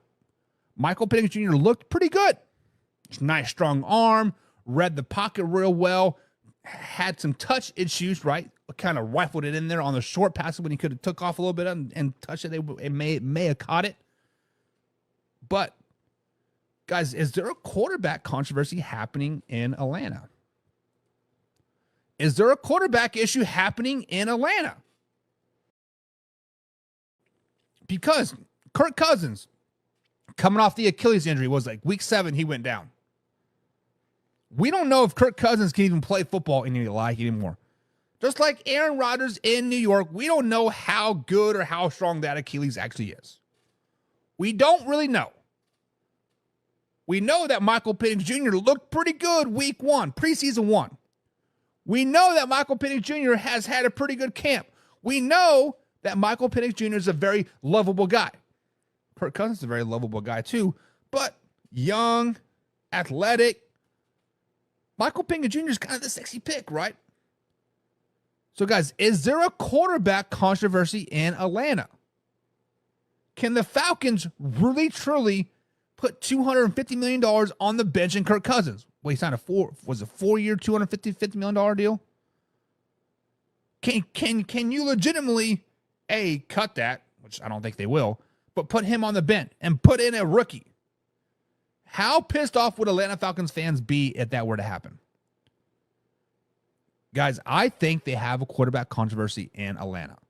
And I think if they want to have success moving forward beyond this year, beyond next year, into 2020-30, I know it sounds very far away. That's only 6 years away. Wow, we're getting old. Michael Penix Jr. is the future. Put him in now. Because I don't think the Falcons are going to be worth that much this season, to be honest. I don't think the Atlanta Falcons really have the girth, the mustard, the defense, the offense to really compete in the NFC South. Yes, I know last year they finished the season 7-10, right? They strung a couple wins together versus the Saints and Jets, but other than that, they lost a hell of a lot of games more than they won. They're in rebuild mode, right? Rebuild with Michael Penix Jr. and see what you got. What do you guys think? Who should start for the Atlanta Falcons week 1? Is it Michael Penix Jr. or is it the Atlanta Falcons? Speaking of week 1, that's exactly who the Atlanta Falcons play week 1 at home versus the Pittsburgh Steelers. Their former head coach has the offensive coordinator for the Pittsburgh Steelers. When we broke down the Pittsburgh Steelers, I thought this was going to be must-see TV game. I thought this game was going to be like, hey, I want to watch this game. I want to watch the Pittsburgh Steelers offense and Arthur Smith go crazy. I want to see what is going to happen. Excuse me. And I think week 1, the Pittsburgh Steelers win this game. I think the Pittsburgh Steelers win week 1. They kind of embarrass the Atlanta Falcons. I don't care who the quarterback is. I don't care if it's Michael Penix Jr. I don't care if it's Kirk Cousins. I don't care if it's Ryan Tannehill. I think the Falcons are overmatched in this week 1 game. Week 2, new offensive coordinator, new head coach, new quarterback. Things are starting to kind of finally come together week 2. Finally come together week 2, start to look a little bit better, and they compete against a bad Eagles team. Monday Night Football in Philly, the crowd's going to be wild. The crowd's going to be crazy. That gives them 10 points automatically, and that's exactly what the Falcons lose by. Week 2 of the Philadelphia Eagles is by 10 points. I think it's a 30-20 game, and the Falcons start the season off 0-2. Junis Howard's in the chat. What's up, Junis? He says Kirk Cousins should be the starter. Okay. And if Kirk Cousins is a starter, he does start off rough versus the Pittsburgh Steelers, get beat bad by the Steelers, lose by 10 to the Philadelphia Eagles, and then week 3 they're at home. 4 of the next 5 games are at home versus kind of tough opponents. Let's just be honest. But people are excited in Atlanta come week 3. People in week 3 for the Atlanta Falcons, they are a little bit excited. Reigning back-to-back Super Bowl champions come to town. And I think the Falcons beat the Chiefs week 3. I think the Falcons beat the Chiefs week 3, and the buzz is buzzing in ATL. Another home game, another win. Saints come into town. Kirk Cousins and the boys are clicking. Offense is looking good. Everything's looking pretty nice. And they win back-to-back games versus 2 really, really good teams versus the Chiefs and the Saints, making them 2-2 on the season. Week 5, third home game in a row. Another really, really good team comes to Atlanta in the Dome. Let's do it. The Dirty Birds are going crazy. Oh, Jamal Anderson. Oh, boo, right. Another win. Baker Mayfield and the Tampa Bay Buccaneers shit the bed week 5 versus the Atlanta Falcons, giving their third win on the season, third win in a row. Get us to week 6 matchup when they take on the Carolina Panthers in Charlotte, North Carolina. Panthers are a really, really good defensive team. Not great, but they're good. Falcons are that much better. Falcons win yet another game. 4 in a row.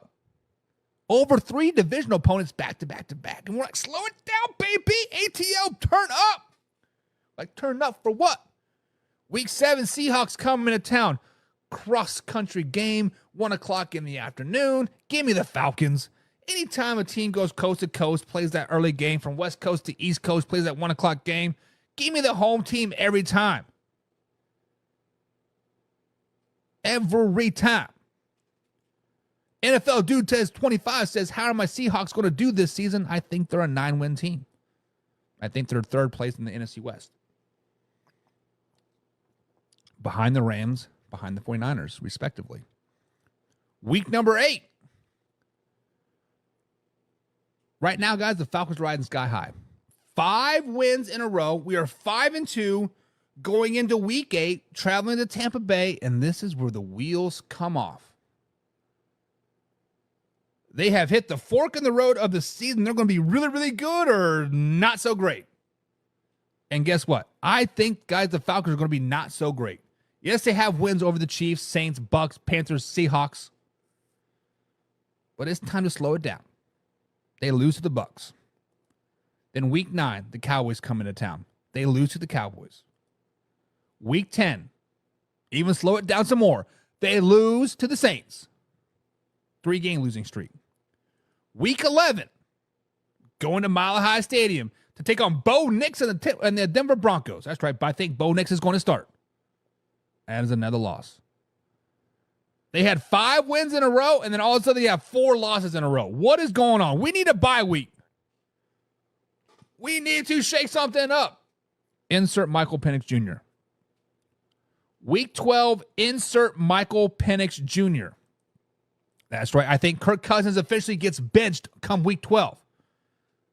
Yes, they were hot for five games, beating some of the best 5 teams in the NFL. Losing 4 in a row, going into a bye week. Welcome Chargers come week 13. Michael Penix Jr. is in there, and he balls out versus the Chargers. There's no film on this guy. He balls out, and he goes crazy. Week 14, battle of the rookies, I think. I think J.J. McCarthy gets put in at this particular time for the Minnesota Vikings. We've been talking a lot about him since his knee injury when we broke down the Vikings 3 weeks ago. I had J.J. McCarthy coming in after their bye week, which is week 12. Insert Michael Penix Jr. for the Atlanta Falcons, their week 12 bye. Both second game, I think J.J. McCarthy and the Minnesota Vikings are a wee bit better, and the Vikings win this game. Week 15, Falcons, Monday Night Football, travel to Allegiant Stadium to take on the Las Vegas Raiders. This is probably a AOC, Adrian O'Connell versus a Michael Penix Jr. battle, and Michael Penix Jr. gets the better of AOC. At this particular time of the season, the Raiders kind of like, we're done. Falcons are like, hey, let's see what we got. Week 16, back at home, take on the Giants. That's another win. Michael Penix Jr. right now, guys, is 3-1 as a starter, with wins over the Chargers, Raiders, and Giants. Michael Penix Jr. is kind of the talk of the town right now, but guess what? Week 17, they go to Washington, D.C., the nation's capital, and they lose to the Commanders. Week 18, they're back at home, taking on the Carolina Panthers, and the Panthers win this game. Ultimately, I think the Atlanta Falcons will go 8-9 this season. I think the Falcons are a below-average team at best after benching Kirk Cousins, after getting hot first part of the season, winning 5 games in a row over the Chiefs, Saints, Bucks, Panthers, and Seahawks. And then something doesn't click after that point. They lose to the Bucks, Cowboys, Saints, Broncos, go into the bye week, it gets benched. I think the Atlanta Falcons hype train needs to slow it down, baby. I think the Kirk Cousins hype train in Atlanta needs to slow it down, baby. I think the Kyle Pitts and Drake London hype needs to slow it down in Atlanta, baby. Think you all need to take a chill pill. I think the Atlanta Falcons are not the worst in the division, because they had the Carolina Panthers, which we had them at 5 wins, 5-12. So right now, Atlanta Falcons right now sitting at 8-9 this season. That's where I think they're at. Derek says, Atlanta old line not stopping the Raiders defense. The Raiders defense was pretty good the second half of the season. With the last 6 games, they were top 10 defense, right? Jim, correct me if I'm wrong. But that was the last 6 weeks of the season. Give me a full season, Raiders fans, and then we can see what happens. Then we'll talk about it. If y'all continue to do well through 2024 into 2025, then we'll talk about you. But right now, slow it down. Atlanta Falcons, guys, I have them at 8-9. Let me know. Is that too high? Is that too low? Or is that just right? But until next time, guys, this is Michael Buckheiser. This is live, raw, uncut NFL talk. We'll see you next time. We out.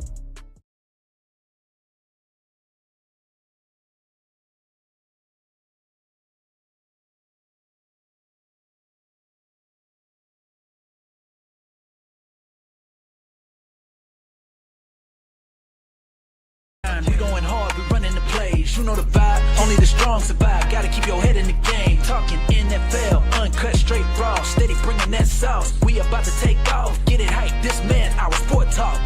Yeah, from the quarterback to the lineman, everybody bringing heat. You don't really wanna try them. Hey, who gon' win? It's a battle of the giants. This show is the flyest. Nobody can deny it. This is Man Hour. Sport Talk. Man Hour. Sport Talk. What team you reppin'? We keep it interesting. Who caught another down? Who got that interception? Let's This go. is Man Hour. Sport Talk. Man Hour. Sport Talk. What team you reppin'? We keep it interesting. Who caught another down? Who got that interception? Let's go. Let's go. What is up, Man Hour Nation? Michael Blackcasher here with the Man Hour. Be sure to open manhourradio.com. Check out the merchandise page. Check out the blog section. But most importantly, if you are a Discord member, if you like to talk that shit, there's a link down in the description for the Discord below. Click on that Discord, join it, jump in there and talk. Filtered, it is live, it is raw, it is uncut. Just like here, but sometimes when you type it on the old interwebs, aka Facebook, they want to say, hey, you are bad. Discord's like, you know what? You do what you want, man. You do what you want over there. So guys, come on over to the old Discord link there. Join. We last year we started it a little bit strictly to just stream some games. This year we are going to dive into it 100%. 100% it is dived in there. We have channels for every team out there. We got fantasy, we got football news, and just a generalized talk as well. So come on over there, have some fun, have some fun, have some fun. But it is Wednesday edition, August 14th. Happy birthday to Papa Buck. It is his birthday. He's like, I don't know, 87. He's an old ass man. But happy birthday to that man. And guys, we are continuing our trek through the NFC South. This is our last divisional breakdown. We only have 2 teams left. We have 2 teams left before the NFL playoff picture is fully put together. And then next week, we're going to go down through my predictions of the playoffs.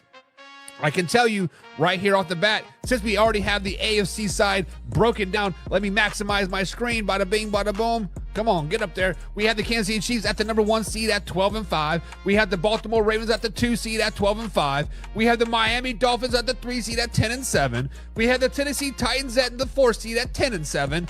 We have the Pittsburgh Steelers at the 5th seed at 11-6, and the Cleveland Browns running out the 7th seed at 10-7. But we have 2 teams left of the NFC South before the NFC playoff picture comes together, and quite arguably, the NFC South might have 2, if not 3 playoff teams. And one of those potential playoff teams are the New Orleans Saints. We are going to talk about the Saints today. We are going to break down their schedule. We are going to talk about the highs and lows of their offseason and potentially some moves that they might be made. Caroline, right? Sweet Caroline is a huge Denver Broncos fan, and she was really worried about Justin Simmons finding a job this offseason. Well, he might find a job down there in the Big Easy. Put on the gold and black. Big Easy could be coming for Justin Simmons. But guys, it is Wednesday here, and on Wednesdays we do a thing called buy or sell. So we got to buy it or we got to sell it. But first, we got to get into my thoughts. So my first thoughts came today when I was scrolling the old YouTubes, and this mayonnaise commercial come up on my feed. I'm like, why the hell is there a mayonnaise commercial on my feed? I don't follow mayonnaise YouTube channels. I don't talk about mayonnaise. I do not dream about mayonnaise at all. But then I was kind of intrigued because it had a picture of Will Levis on there. I'm like, what is going on with my man Will Levis and this whole mayonnaise thing? So I clicked on it, and it is a very, very sexually provocative video. It is a very, very sexually provocative video. It is like mayonnaise, smell like a man or something. I was like, what is going on? So basically, guys, if you do not know, Will Levis puts mayonnaise in his coffee. How does that happen? Who the hell knows? Were you really, really drunk one night and you went to get coffee in the morning and you went to grab creamer, but you grabbed mayonnaise instead? You squirt that shit in there and, oh, it's not half bad. I don't know how that shit happens. But this commercial, guys, I want you to go to YouTube, type in Will Levis mayonnaise commercial. It is a mayonnaise brand. I forgot what brand it was, but they're like making a cologne mayonnaise brand or perfume mayonnaise, you know, some really, really French crap, right? They spray it on Will Levis and he's like, I feel like a man. It is the funniest thing ever, but also cringe at the same time. So when I started to think about this, I'm like, what kind of weird ick do people have? What kind of weird yuck do people have? Like me personally, I like pineapple on pizza. I know that's kind of common, right? The whole Hawaiian, the Canadian bacon, right? Ham and pineapple on pizza. It's freaking amazing. My wife hates it. My kids hate it. My sister-in-law hates it. My whole family hates it. But I'm like, give me some Hawaiian. I like buffalo pizza, right? Put the barbecue sauce with the shredded beef on there. Bada bing, bada boom. It's magic, baby. But one of my weird quirks, right, is I take taco shells. I take some sour cream, smear it on there, a little bit of salt, and eat the shell, sour cream, and salt. I love it. I love it. I love it. But guys, I want to know what your weird ick is. What is your weird ick? Is it mayonnaise in coffee? Is it sour cream on taco shells? Is it barbecue sauce on bananas? I don't know. Something. Let me know. But those are my thoughts for the day of this commercial, guys. Go check out that commercial. Will Levis mayonnaise commercial. Just Google it and you'll be pleasantly surprised.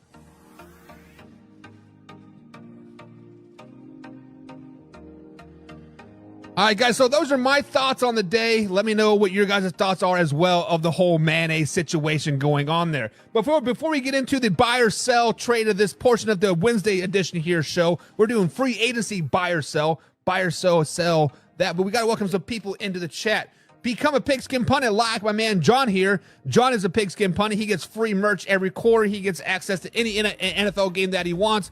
John lives in Michigan, and he's like, hey, Buck, I want to watch the Raiders game. I don't get the Raiders game because they're never on national TV. Can you air that for me? Absolutely, John. Absolutely, man. Anything you want because you are a Pigskin Pundit. You are my boy, Blue. But he says, NFC North, JJ is out for season-ending surgery. So we talked to this a little bit about yesterday, right? We talked a little bit about JJ McCarthy's injury yesterday, right? At first, I thought, 6 to 8 weeks for the meniscus care, yada, yada, yada, come back by week 5, week 6, you'll be good to go by week 12, week 13 when I projected you to play anyways. But now they're saying he's going to be out for the whole entire year. Now they're saying, hey, JJ McCarthy, see you later, alligator.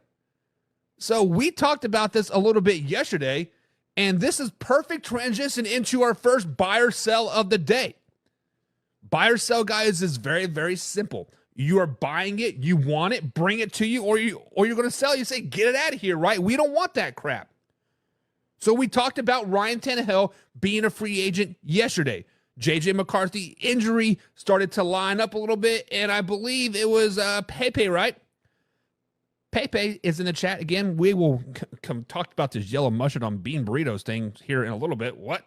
Slow it down, baby. Although I do love me some mustard. He said, hey, I believe it was him. Correct me if I'm wrong, guys. But he said, hey, Ryan Tannehill to the Vikings makes sense. Ryan Tannehill to the Vikings makes sense. So now that we have the official word, I guess, or what the team is saying, that J.J. McCarthy will be out for the entire season now, miss his whole rookie year, there's a free agent quarterback by the name of Ryan Tannehill out there. So, guys, if you are a Minnesota Vikings fan, are you buying Ryan Tannehill to your team, or are you selling it? Get him out of here as fast as we can. Guys, I like me some Ryan Tannehill. I've liked him since he was in Miami. I think he kind of got the raw end of the deal. But since he's ever been in Tennessee, he has improved each and every year. Year after year after year, he seemed to get better. Maybe not stat-wise. I don't have his stats in front of me, but it seemed like he was always doing better, right? Doing better with a hell of a lot less. For whatever reason, they finally said, get out of here, man. We don't want you no more. Will Levis, you are our guy. During this offseason, we've kind of heard Ryan Tannehill's name get thrown around a couple teams. Teams like the Arizona Cardinals, team like the Seattle Seahawks. The Minnesota Vikings never really came up. Sam Darnold was always kind of like on their radar, and Sam Darnold was their guy moving forward. They potentially was going to draft a quarterback either way, right? But now that that quarterback is out, I think you, as a Vikings fan, guys, you have to buy Ryan Tannehill coming to your team. You have to buy the fact that Ryan Tannehill could be a valuable backup, if not starter, on your team. If we want to look at it right here, right off the bat, Sam Darnold or Ryan Tannehill, me personally, I'm taking Ryan Tannehill. Sam Darnold has been a backup for what, 3 years now?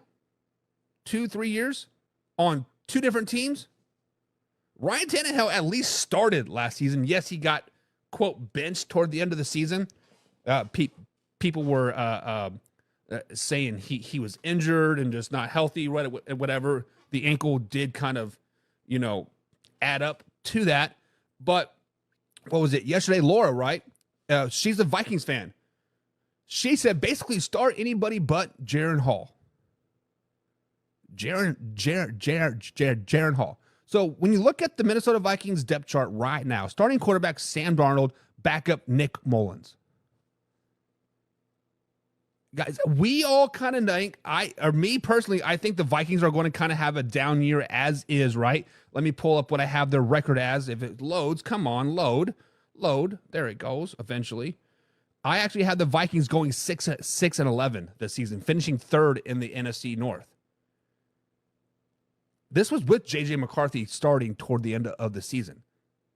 Guys, you have to be buying Ryan Tannehill. Vikings fans, get on this train. Get it going. Get it trending on Twitter. Get it something. Ryan Tannehill needs to come to your team. Do you understand that? You need Ryan Tannehill. Get Sam Darnold out. Ryan Tannehill will lead you to the playoffs. I'm telling you. John's like, no. John says, no, baby. Sell Ryan Tannehill. Get him far, far away from the Minnesota Vikings. John, I think you might have a little bias in this. You as a Detroit Lions fan, that is your second team, right? Because you are a Raiders fan and then a Lions fan. You don't want Ryan Tannehill with the Minnesota Vikings because they might beat your Detroit Lions. I can see why that you would say sell there, right? But take your fandom out of it. Focus on the Minnesota Vikings. Ryan Tannehill, the Vikings looks dangerous. They still got Addison on the roster for a couple more months until he pleads guilty on the 2 DUI charges, right? You have JJ. You have Aaron Jones. The guys, the Vikings kind of secretly have a pretty good roster. I have them going 6 wins because they got a tough schedule. But you had a nice deep arm like Ryan Tannehill. Ooh, slow it down, baby. Just like John says, he does throw a decent deep ball. He does. Throws a better deep ball than old Sam Darnold, I think. These next few days are going to be very, very interesting in the free agent quarterback market. Let's say the Minnesota Vikings do not make a play for Ryan Tannehill. Let's say, you know what? We're good. Colin Kaepernick wants to play. Good old 37-year-old Colin Kaepernick thinks he can come on to a NFL team and lead them to the playoffs.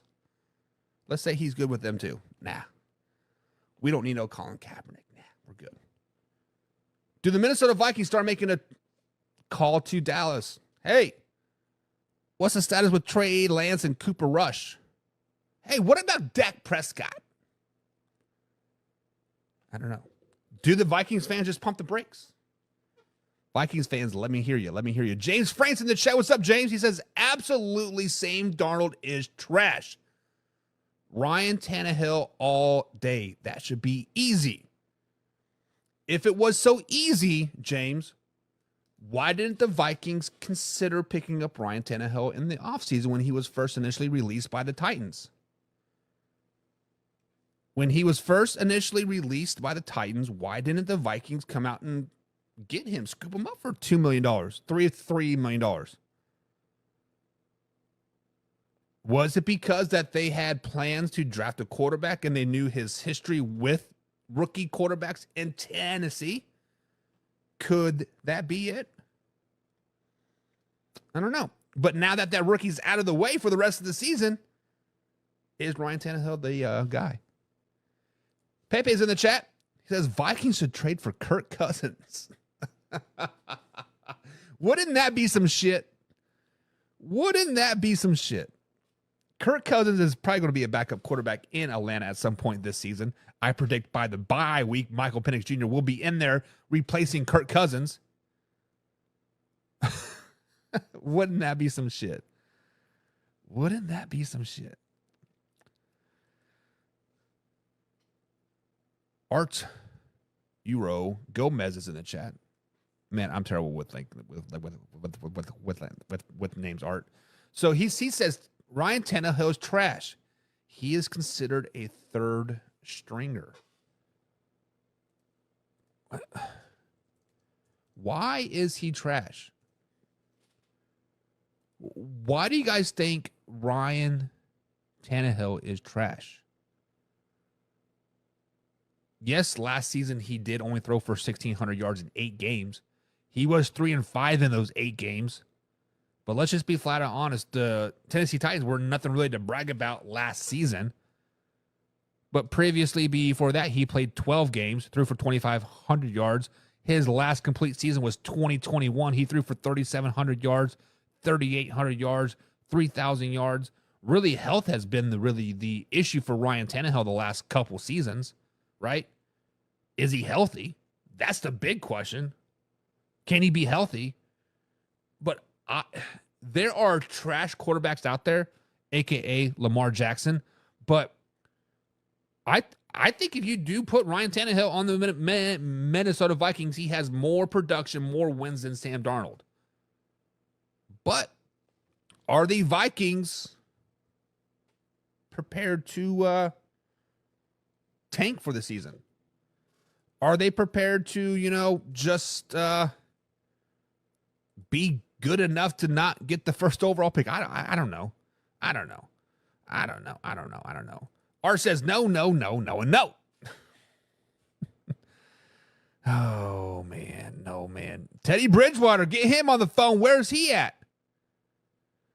The last I knew, Teddy Bridgewater was on the Detroit Lions.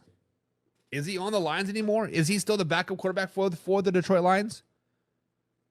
Like, I know he's been bouncing around the league a little bit, but I thought he was a backup quarterback for the Detroit Lions. That would be a nice little redemption tour. I think Teddy Bridgewater kind of got the short end of the stick in old Minnesota after he destroyed his knee. But I just looked it up. Teddy Bridgewater right now is currently, guys, a free agent. He could be it. He could be it. Speaking of Laura, there she is. She says the Vikings curse continues. Oh. Ugh. I feel bad for Vikings fans. Laura, Mike, Benz, all the Vikings fans that I know, my cousin, Natalie. I feel bad for y'all. I ain't gonna lie. I do kind of feel bad. Art says good quarterbacks are hard to come by this late this late, but it is still preseason. Actually, this is where some of these quarterbacks like Ryan Tannehill, like Jake Fromm, like Teddy Bridgewater, maybe Jacoby Brissett. He kind of seems to be on the outside in, looking in New England for some reason. This is a time of year, that second game going into the third game going into the regular season. These are when these veteran quarterbacks start to get picked up, right? Maybe, just maybe, the Vikings make a call to Indianapolis Colts. Hey, what do you want for Joe Flacco? What do you want for Joe Flacco? John says, could it happen that the North is going to be tough this year? Nope. Hendon Hooker. So Hendon Hooker is actually listed as a 4-string now, John, behind Nate Studfield and Jake Fromm. So for the Detroit Lions, Hendon Hooker is actually listed as 4-string per NFL.com as of right now. But I do think that the NFC North is going to be one of the toughest divisions in NFL this season. From top to bottom, they're not too bad. Chicago Bears have a pretty good team around them. If Caleb Williams played half as good as he did in his first preseason game, slow it down, baby, but they might be pretty damn good. Pretty damn good. But guys, buy or sell Ryan Tannehill to the Minnesota Vikings. Let me know in the comments below. Let me know. Let me answer some more of these comments here. Art says Trey Lance could be traded, is considered a third stringer, has a lot to growing up to do. I can't see the feel right. Trey Lance does have a lot of game experience to get exposed, but Trey Lance has all the intangibles, right? He has the arm strength, he has the ability, he has the IQ, he has the height, he has the weight, he has every intangible that you would want in a NFL quarterback. But you have to think about this. When Trey Lance was drafted, right, he played a total, was like a total of like 12 college games or something crazy like that, right? The year he got drafted, they played one game because it was COVID year. He played Division II, right? It was North Dakota State versus South Dakota State. They just played that game just because they wanted to, right? Nobody else in Division II and Division III played at all that particular season. He played one game that year, and that was basically just to showcase his skills. Then insert him when he get drafted, right? He didn't come until, what was it, week 5 or week 6, his rookie season, because Jimmy G was holding down the fort. He got injured. Insert Trey Lance. He got injured. Really, Jimmy G has not had a lot of time in the saddle not Jimmy G, Trey Lance. Trey Lance really hasn't had a lot of time in the saddle, to be honest. You give him the opportunity to really grow within your team, he could potentially be a top 15 to 10 quarterback. I'm not saying he's going to be a best quarterback ever, but he's certainly not going to be the worst. He's a good 3 to 4 year stop-gap fill guy, which that's kind of what the Vikings need right now. If you just give him a chance. But you are correct, Art.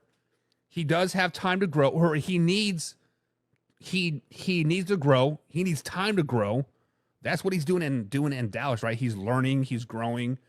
They're going to probably mature him, and if Dak ultimately goes to the Raiders, bada bing, bada boom, insert Trey Lance maybe. I don't know. Raiders signed Peterman and Fromm. The Raiders just signed Jake Fromm, or from State Farm. James like, whoa, damn, baby. Joe Flacco and Justin Jefferson. Watch out. We coming, baby. John says buy. Buy Ryan Tannehill. First he said sell, but now he said buy. Laura says sell. I don't want him. No on him. Sell. We don't want Ryan Tannehill. Or said he holds the boat for too long. He panics when the receivers are not open. For Trey Lance, yes, 100% correct. 100% correct. Next up on this buy or sell free agent Wednesday. Every Wednesday, guys, here on Man Hour, we do buy or sell moving forward. We're doing free agents. Free agents that we didn't know were free agents, right? First up was Ryan Tannehill. Now, Michael Thomas. Yes, that Michael Thomas that's exploded in 2019 is set to break the catch record, to break the yards record, right? He had a phenomenal 2019 season. Since then, he has not played a whole lot. I think he's played maybe a total of 16 games since 2019. 5 years ago, he's been injured with the hamstring, with the ankle, with the beating up his teammates, yada, yada, yada. Long story short, he is now a free agent. Nobody has really even kind of really sought after Michael Thomas. Now, we've been hearing about CeeDee Lamb potentially trade to the Kansas City Chiefs. I saw on a Green Bay Packers show that, hey, we'll give you Watson and two round picks for CeeDee, right? So CeeDee is a particular hot topic. We've seen Brandon Ayuk, Basically, the line in the sand has been drawn. Steelers, or it's time for him to shit or get off the pot time. If he doesn't get off the pot, he's going to Pittsburgh. But there are receiving corps out there that are terrible that could use the services of Michael Thomas. New England Patriots, one of the worst receiving corps in the NFL. Carolina Panthers, one of the worst receiving corps in the NFL. This was before they got Deontay Johnson, but as of right now, I still think they're pretty bad. The Denver Broncos, one of the worst receiving corps in the NFL. Chargers and the Bills, two of the most unknown receiver corps in the NFL. So, guys, buy or sell, does Michael Thomas end up on an NFL roster come week 1? I'm not narrowing it down to a team. I'm just saying on a roster in general. On a roster in general, does Michael Thomas end up? Guys, Michael Thomas is a very, very good receiver. When he is in there and he plays 16, 17 games, he's getting you 14, 15, 1,600 yards. He's getting those 149 catches. He is balling out. But he is getting older. He might be losing a little step. We haven't seen him on the field for so long. We don't know how much of a step he actually has lost. But he comes with a lot of baggage. He comes with a big ego. Comes with potentially a big price tag. So there's a reason why teams like the Chiefs and the Detroit Lions and the Green Bay Packers and the Seattle Seahawks have all passed on Michael Thomas. They don't want to pay him $6-8 million for a big ego for a has-been receiver. Now, I'm not saying he is a has-been, but we haven't seen him on the field for so long. We don't know what he has.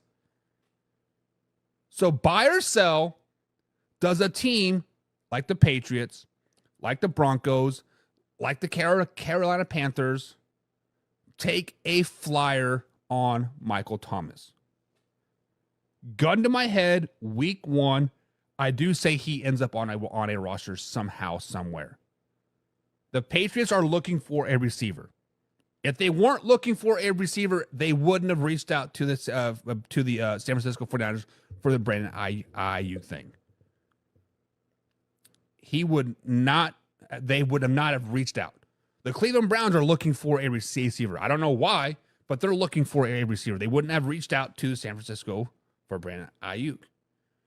But I do think he will be on a roster. I am buying he will be on a roster come week 1. I just don't know who. I think it's going to be on a bad team.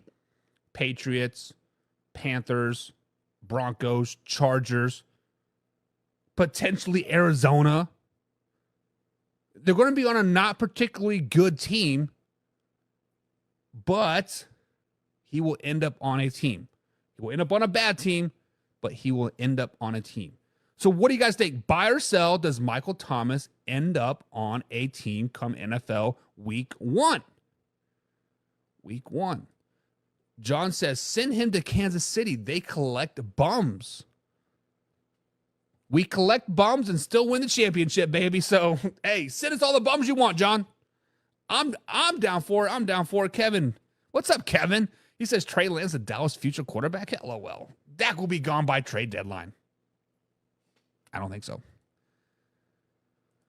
Ryan's in the chat. What's up, Ryan? He said Chiefs didn't pay Hill. Most likely they won't play Brandon Ayuk. Brandon Ayuk isn't going to the Kansas City Chiefs.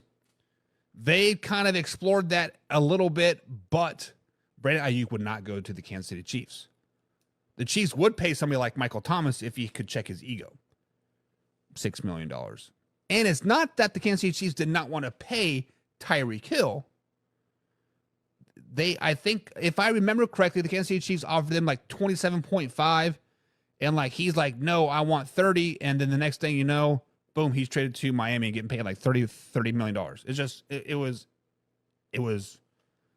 crazy. But James says, nah, sell. Michael Thomas will not end up on a team until mid-season. So once the season starts to take an effect, says James, when a receiver goes down, it's going to happen at some point in the season. A star receiver is going to go down, or a second or third guy is going to go down. It happens every year. We don't jinx it, but it just happens. But he thinks he will end up on a team called mid-season. So he's kind of hedging the bet a little bit, right? Probably the correct answer, but definitely hedging the bet. Raiders must love to turn the ball over to sign two of them. Oh, Dak. Laura thinks the same thing. Mid-season, he'll end up somewhere. Mid-season. Pepe says sell on Thomas to the Chiefs. Would rather have Hunter Renfrow. Pepe, you a Chiefs fan too? Let's go. Chiefs Kingdom, baby. Rise up. Let's go. But he says sell. No. Kevin says Michael Thomas is a great player for 3 games. Exactly. Since 2019, he has played 15 games. In 5 NFL seasons, he has not played 1 full season. James Frank is a Cleveland Browns. He's like, we don't want Michael Thomas. Sell that. Get out of here. And James says the only bum on the Kansas City Chiefs is Tooney. Tooney's not terrible. He has an attitude adjustment, but he's not terrible. But the Chiefs do have a few bums on their roster. Cornell Powell, Montrell Washington, Xavier Worthy. Did I say that? No, I'm just joking. But no, the Chiefs are pretty bumless. Let's just be honest. Kevin says there's chatter about CD maybe going to Buffalo. I call bullshit, but I love it. Listen, every team right now, Kevin, every team that is not even teams that are in the market for a quarter or for a receiver, they want them some CD Lamb.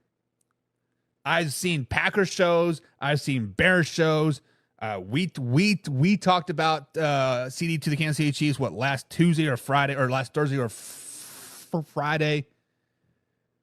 Everybody and their dog. If CD Lamb happens to hit the trade market, whatever it is, every team is going to be in the CD Lamb hunt. Every team is. Even the old mighty Miami Dolphins that have the best receiving core in the NFL. They'll be like, hey, Dallas, you want Tyreek Hill and 2 picks? Send on over CD. Every team in the NFL is willing to probably give up their number 1 receiver and 2 draft picks for CD Lamb. Now, there are teams that will be stupid to do it for, i.e. Carolina Panthers, i.e. New England Patriots, i.e. Denver Broncos, right? It'll be absolutely dumb to give up your number 1 receiver and 2 draft picks in 2025 for a receiver that's not going to help you win right now. But if CeeDee Lamb hits the trade market, Kevin, Ryan, Pepe, James, everybody else that's talking about CeeDee Lamb to your team, every team is going to be in the market. Even the Minnesota Vikings are going to probably be in the market. Oh, you want Justin Jefferson for CD? Bet. Let's do it. Yes, I said CeeDee Lamb over Justin Jefferson. Wrap your head around that. I love it. I love it. Back to Michael Thomas. Kevin says sell if you're talking about week 1. I agree. Actually, I don't agree. I think it's a buy. I think Michael Thomas does end up on a team come week 1. Our third and final buy or sell of the day. I believe somebody said my boy Kareem Hunt was still sitting at James said it right here. My guy Kareem Hunt is still chilling at home. And that's the next free agent on our list. Is mighty old Kareem Hunt. Guys, Kareem Hunt, I thought had a pretty good year last year.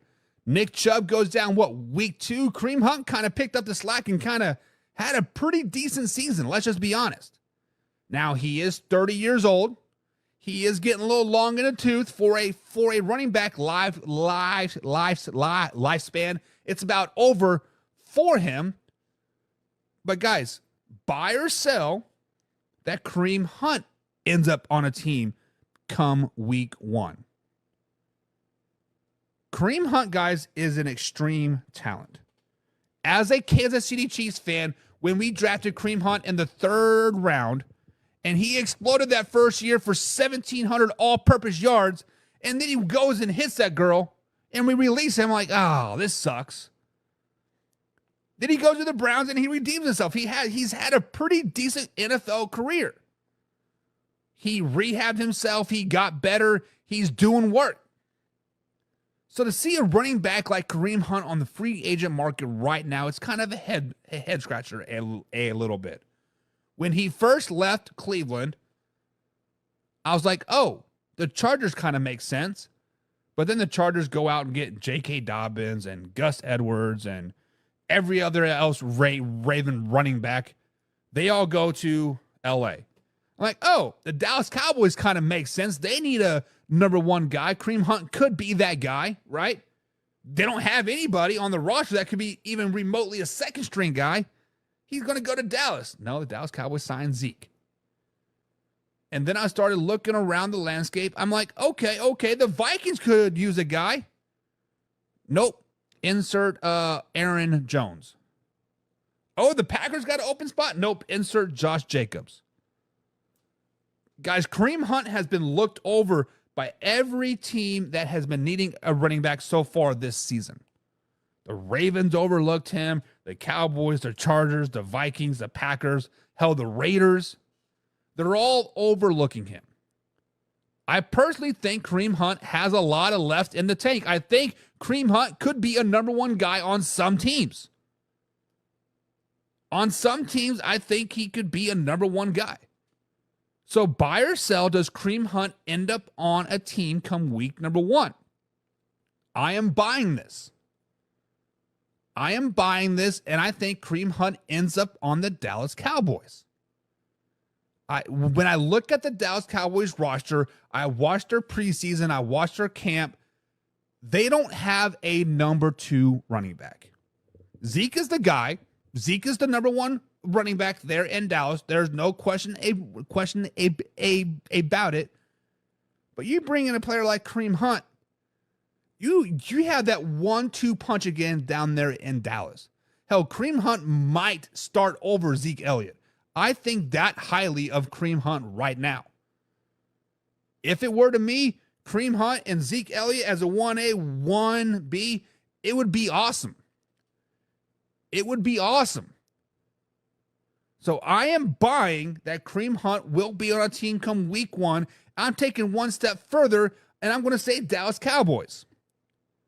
Now, it is not going to be like the Zeke and Tony Pollard thing, right? Because they were kind of yin and yang, right? Zeke and Kareem Hunt kind of both run in the same style. They both run a lot of north and south. Very one step and get up the field, right? Maybe 2 steps top, but we're getting up the field, right? Kareem Hunt in Dallas, guys, sounds really, really nice. Sounds really, really nice. So are you buying or are you selling Kareem Hunt on a team come week 1? Let me know. Laura says it will be last minute buy, but I am buying. Laura likes it. Laura is buying. James Frank says Kareem is better than Zeke at this point, so he'll be number 1. So James is buying as well. If Kareem Hunt goes to Dallas, he thinks he'll be the number 1 guy. And, I wouldn't dispute that one bit. Granted, we have not seen a lot of Zeke, right? Was he 3rd string on the Patriots? But behind Stevenson and forget the other guy's name. But I feel like Zeke was 3rd string. So we don't even know what Zeke has left in the tank. Really, the only thing we've seen of Zeke so far this summer was getting nailed in the nuts by the little thumble thingy, whatever those things are called. James is buying. Laura is buying. But Kevin is selling it. Kevin says, I like Kareem Hunt. I like him, but he is still a running back. Sell, sell, sell. And Kevin, you are low-key kind of spot on, right? Running backs were a dime a dozen in the NFL. The running backs have historically been a dime a dozen. Plug and place, right? Use them, abuse them on their rookie contracts, and then get them out of town. But this last season, guys, kind of really, I think, reshaped the running back value a little bit, right? When you are paying Saquon Barkley $20 million, when you're paying Aaron Jones the $15 million, right? The 15, 16, $20 million ranges, you are going to use and abuse those running backs yet again, right? You want, like, for Saquon was making $22 million. If I'm paying you $22 million, you are touching the ball at least 30 times a game. You are going to run downhill and you are going to get beat up a lot. You're going to earn that money. Earn those dollar bills, yo. But Kevin, let me contradict everything that I just said, and you are right. A running back is still a running back. James says, damn. So if he goes to Dallas, he'll be playing against Cleveland week 1? He says, I'm still going to rock the Kareem Hunt jersey, though, to pay homage. Let's go, baby. Let's go. Pepe says, would love Kareem Hunt back in Kansas City, but it ain't going to happen. But he is going to buy. He is buying. Kareem Hunt will be on a roster. Guys, the Kansas City Chiefs running back room is pretty loaded. They still got Isaiah Pacheco. They got Clyde Edwards-Helaire, right? They released Jarrett McKinnon. They got Price or Prince still, and Ingram. They have a pretty deep running back room. It would be nice to have Kareem Hunt. I actually would take Kareem Hunt over Clyde Edwards-Helaire right now. Clyde Edwards-Helaire has kind of been a bust. Pepe says Kareem got released by the Chiefs for lying about the incident. Okay. Yeah, I mean, I believe he said he didn't hit the girl or something. I don't ever condone violence, but when she Hakatua's in my face like that, she's getting beat down. Let's just be honest. Let's just be honest. If a girl Hakatua's in my face, night, sucker. Night, sucker. Pepe's got the question of the day, though. He says, I do not know why Harbaugh in LA hasn't called about Kareem Hunt yet. Well, for one, Jim Harbaugh does like to run the ball a lot. He did it in Michigan. He did it with San Francisco. He's done it everywhere he has gone, right? But forget the general manager's name that they brought over from Baltimore to LA. Robert something, I think it is. They brought in Gus Edwards and J.K. Dobbins from Baltimore. So, plus they still got Isaiah Spiller, right? The running back room in LA is pretty crowded. Now, J.K. Dobbins, Gus Edwards has not had a healthy season in 3 or 4 years, right? Kareem Hunt could be on the call list. Could be on the call list. It's still time. It's still time. They can figure it out, right? But buy or sell, guys. Kareem Hunt come week 1. I am buying. But it is time to talk about the New Orleans Saints. The New Orleans Saints, guys, are a team that has kind of been flying under the radar the last couple seasons. Ever since Sean Payton and Drew Brees have left the Big Izzy onto greener pastures, gone to their respective homes and living life, the Saints have been kind of sputtering around the NFL a little bit. Last year they did finish 9-8.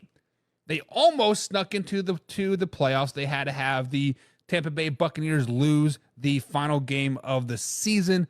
Didn't quite work. The Saints did their part. They did what they could. They did finish 9-8. This season, they are looking up. They are looking up, but head coach Dennis Allen is not happy about the competition that is being held within practice. Right? Dennis Allen right now, guys, for the New Orleans Saints is bringing in a new regime. He is yelling at players. He is calling people out for fumbling, for not tackling, for throwing interceptions. He's holding players accountable. He wants them to step up. Right now, there is nobody stepping up on the New Orleans Saints defensive side of the ball for that safety battle. The biggest question mark in the New Orleans Saints this offseason is a safety spot. Obviously, Derek Carr is their quarterback moving forward. Spencer Rattler is going to probably be the backup. Alvin Kamara, Jamal Williams will handle that running back room. Chris Ole and Cedric Wilson Jr. pretty much locked down that receiver room. They brought in St. Brown from the Bears as well. Offensive line is an offensive line, right? Defense looks pretty stout. But besides Tyrann Mathieu, the safety position is pretty wide open. He wants somebody to step up. Somebody like Justin Simmons. Justin Simmons was just down in New Orleans last week for a visit, left without a contract, but don't be worried, Saints fans. He just doesn't want to play preseason. He's probably going to end up a Saint. So when we look at the New Orleans Saints, guys, I think they are a very, very effective team. I think they're going to be a good team. I think they got a lot of upside in their season this year. I think they're going to win a lot of football games this year. And it starts week 1 when they play the Carolina Panthers at home, when Bryce Young and the Panthers come into the Big Easy to take on Derek Carr and the Saints. That is the first win of the season. Everything kind of looks a little sluggish, though. Something just isn't quite clicking in New Orleans week number 1. And it carries over to week 2 when they travel to Dallas to take on Zeke Elliott and the Dallas Cowboys. It just quite isn't clicking yet.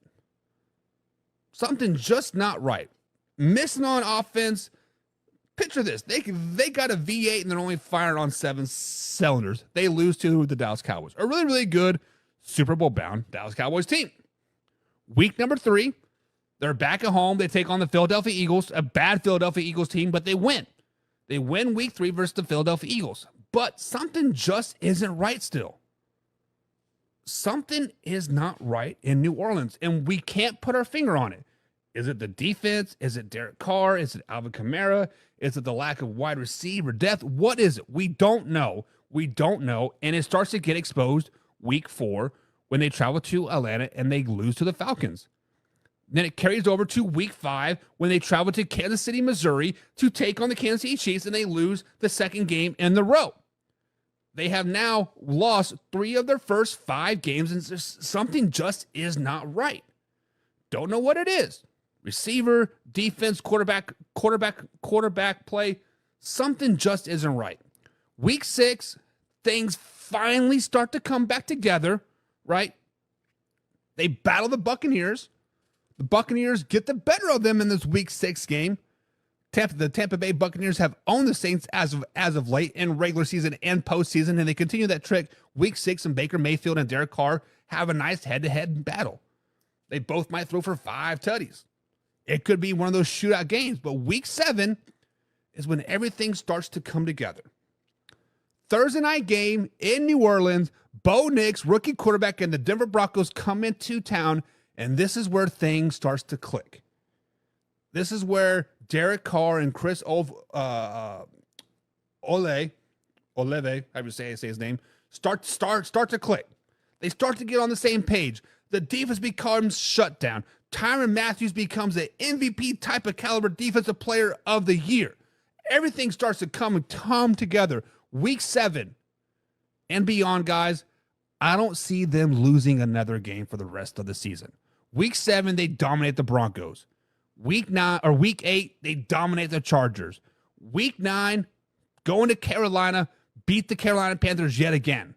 Week 10, Falcons come into town. They fly out with a broken wing. Right. Week 11, the Cleveland Browns come into like town. Sorry, James, your Browns don't stand a chance. Deshaun Watson probably won't be playing. It's probably going to be Jameis at this particular time. They come in and they lose to the Saints, giving us a week 12 bye week. After starting off rough, after starting off 3 straight losses on the season, losing 4 of their first 6 games, they have now rattled off 5 wins in a row. 5 in a row. The New Orleans Saints are looking like a pretty good team right now. The hype is building around the New Orleans Saints come week 12 going into the bye week. Coming off the bye week, they continue. Rams don't stand a chance. Saints are clicking right now, and their schedule just gets easy. They play the Giants.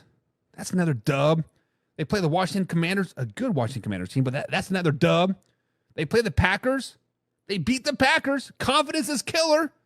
They beat the Packers. Week 17, the Raiders, don't even think about that game. That game's a freaking blowout. Week 18, they blow out the Buccaneers to give me a 13-4 record on the NFL season for the New Orleans Saints. Why did I not put the games in there? Come on, Buck, you're better than that. There it is. Boom, 13-4. I have them at 13-4 this season. I think the New Orleans Saints are going to shock a lot of people this season. They have been flying under the radar the last couple seasons, 9-8, right? Barely missing the playoffs. The year before that, they were 8-9, right? Dennis Allen finally has this swagger about him. Dennis Allen and the New Orleans Saints are going to shock a lot of people. They're going to start off the season rough. Lost to the Cowboys, lost to the Falcons, the Chiefs, the Buccaneers, losing 4 out of 5. But that Thursday night game, week number 7, circle it. Denver Broncos come into town, and they do not lose another regular season game for the rest of the season. The Saints will be 13-4, guys. 13-4 this season. Let me know. Am I too high? Am I too low? Or are we just right?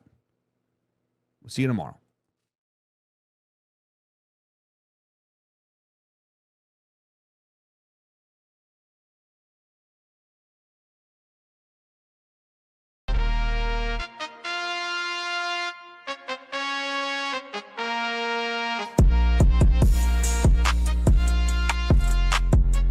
And what is up, Man Hour Nation? A little technical difficulties on my side, but we are live and we are raw, and this is uncut NFL talk every Monday through Friday at 2:30 East Coast time right here on the old YouTubes and, of course, Facebook.com. As we continue our trek across the NFC South, we have broken down the Atlanta Falcons. We have broken down the New Orleans Saints. We have broken down the Atlanta Falcons, and today we get the final team to break down in this NFL offseason. Today we get the team to break down the team that many people have kind of pinged off and wrote off last season. I said, no, look at this team. Look out for Baker Mayfield. Look out for these boys. That's exactly who it is. It is the Tampa Bay Buccaneers. So, guys, we're going to be talking about the Tampa Bay Buccaneers today. We got a lot of things popping today. We got a lot of things popping. But first, we have to do this. Come on. And now, Mike's thoughts. As we continue our trek across the NFC South, I got to talk about some things that have been kind of on my mind a little bit. We have to talk about things that I really like. We have to talk about things that, that many people overlook, but I'm like, hey, you need to worry about this, and that is joint practices. Yes, I understand that the preseason has cut us out of game, right? We used to have 4 preseason games, now we're down to 3. And now the preseason is pretty much a watered down version of what itself began is because the inter squad scrimmages, joint practices, and whatnot. This week, we have the Jacksonville Jaguars, the Tampa Bay Buccaneers,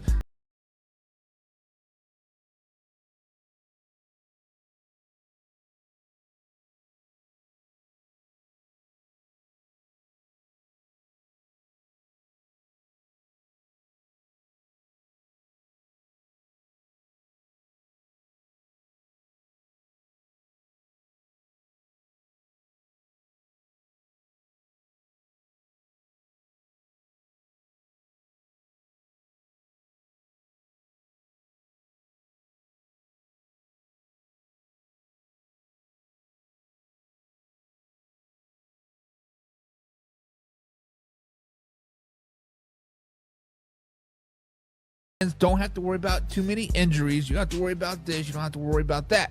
You have to worry about putting the best product out on the field and get yourself better, get some film so you can improve. But many people are like, joint practices are a waste of time.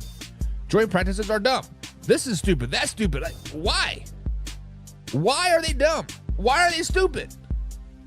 I'm intrigued. What are you guys' thoughts about joint practices? Do you love them?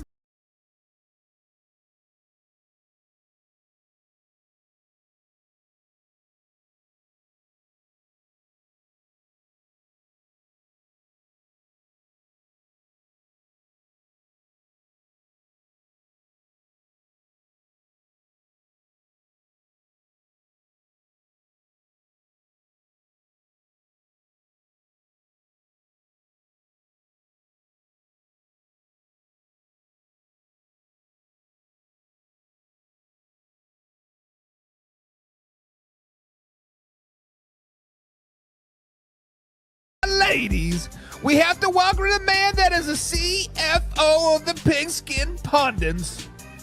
Mr. John Peoples is in the chat. What's up, John?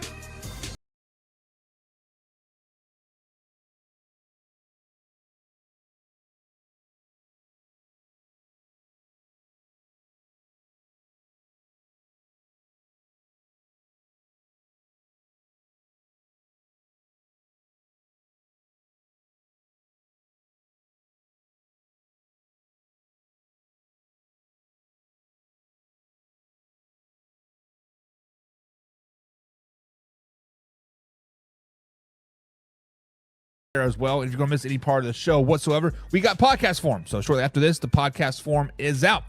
But it is Thursday, guys, August 15th. My brand new niece was born early this morning at 3 a.m. I think when I got the text. Layla, she is out there. She is out in the world. Congratulations to my sister. Had her first baby. My boys are excited. They get another baby cousin. Let's go, let's go, let's go. But we got to talk about the elephant in the room. We have to talk about a thing that's been kind of on a lot of people's mind lately. We have to talk a thing, and that is the one and only Colin Kaepernick.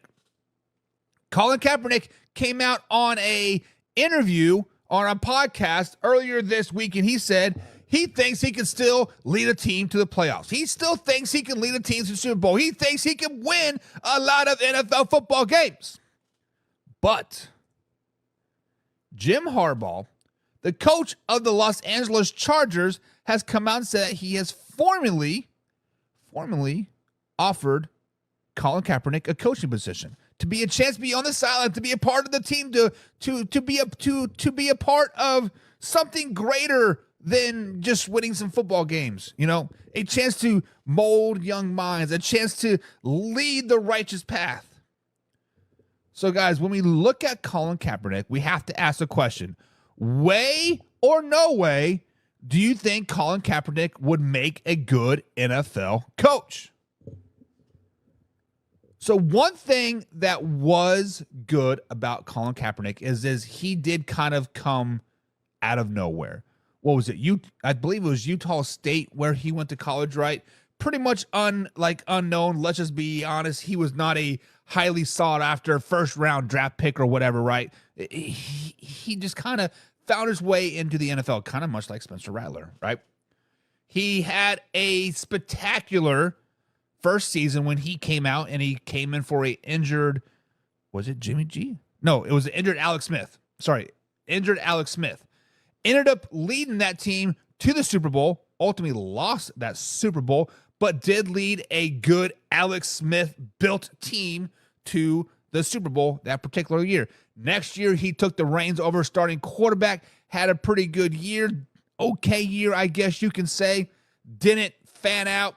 Year after year after that, he got steadily worse and worse. And, of course, we remember the infamous kneeling and sitting and, protests and Black Lives Matter and all that stuff, right? So, way or no way do you guys think Colin Kaepernick would make a good NFL coach?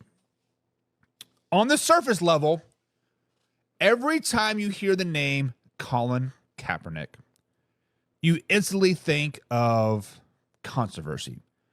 You instantly think of suing the NFL for, quote, blackballing him, right? You instantly think of the not so good things about him as a person. Now, we personally do not know him as a person. We only see what the media portrays him as, and the media portrays him as, let's just be honest, a piece of shit, right? He had the opportunity to get back into the NFL. They were holding a tryout. Was it like Buccaneer Stadium or something like that? It was an NFL stadium. NFL hosted. All 32 teams were supposed to attend. Film crews were there. Last second, he's like, nah, I want to do it at a high school field. But only his people could like film. And only his people could do this. And only his people could do that. I think only 2 teams showed up. Now, it does take a special person to be a coach at any level, whether it's flag football, whether it's middle school, college, NFL, high school, whatever. It takes a special person to be able to put in the long ass hours that it takes to make somebody great. Now, I am not saying that I do not think Colin Kaepernick has that drive to do that, to hours of film study, hours of prepping, hours of analyzing film, analyzing this and analyzing that. How can I get better? How can they get better? What do we need? I'm not saying that he does not have that drive. He was in the NFL. He clearly has a drive to be great, right? He has a drive to persevere and be better than everybody else. He does have that desire. But every time we think of the name Colin Kaepernick, we think selflessness. We think that nobody is bigger than me. I am the greatest thing since sliced bread. I am this, this, this, and this. It's all about me, me, me, me, me. And I don't think Colin Kaepernick could be a good NFL coach. Now, he might be a perfect high school coach. He might be a perfect Division II, Division III coach. You know, maybe earn your, what's the word I'm looking for? Earn your keep, earn your tenure, pop that cherry, right? And then maybe work your way up into the NFL ranks. But I'm going to go with no way on this. I do not think Colin Kaepernick would be a good NFL coach because he has the mindset that I can still play. I'm still better than 32 I'm still a top 32 NFL quarterback in this league.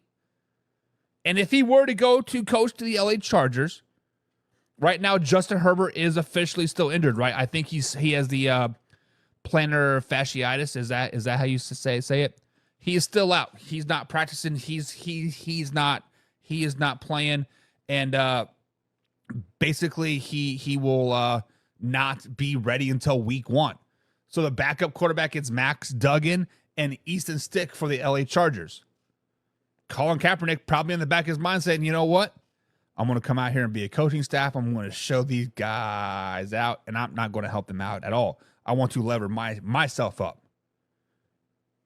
So the answer to that question is no way. I do not think Colin Kaepernick would be a good NFL coach. And come to think of it, he probably wouldn't be a good college coach either because he would want to outshine those college kids as well. Kind of reminds me of Coach Prime a little bit, right? It's all about me, me, me, me, me. Talk about me. Talk about I. Talk about number 1 on Mine Green Mile. If you know, you know.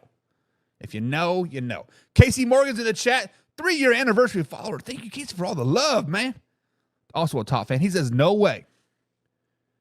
Casey says, no way. No way, he says. Hisamaguak says, hello, my friend. Do you like cricket? I don't know what the hell cricket is. Is it cricket like baseball with like a big old paddleboard? I don't know. Mark D's in the chat. What's up, Mark? He says, check out the NFL expert shows tomorrow, this week. Check it out. Check it out. Check it out, he says. NFL experts, you all want to be experts, but you guys can't expert on getting a day right. You guys better figure yourselves out real quick. You're supposed to be on last night, on Wednesdays at 7 p.m., but now you want to go Fridays. Now you want to go Sundays. Do I need to start calling you Combsy? Never know what day you're going to happen. But yeah, guys, check out the NFL experts. Mark and Wayne do really good work over there. John People says high school players would hate him. So, John, as a high school coach, right?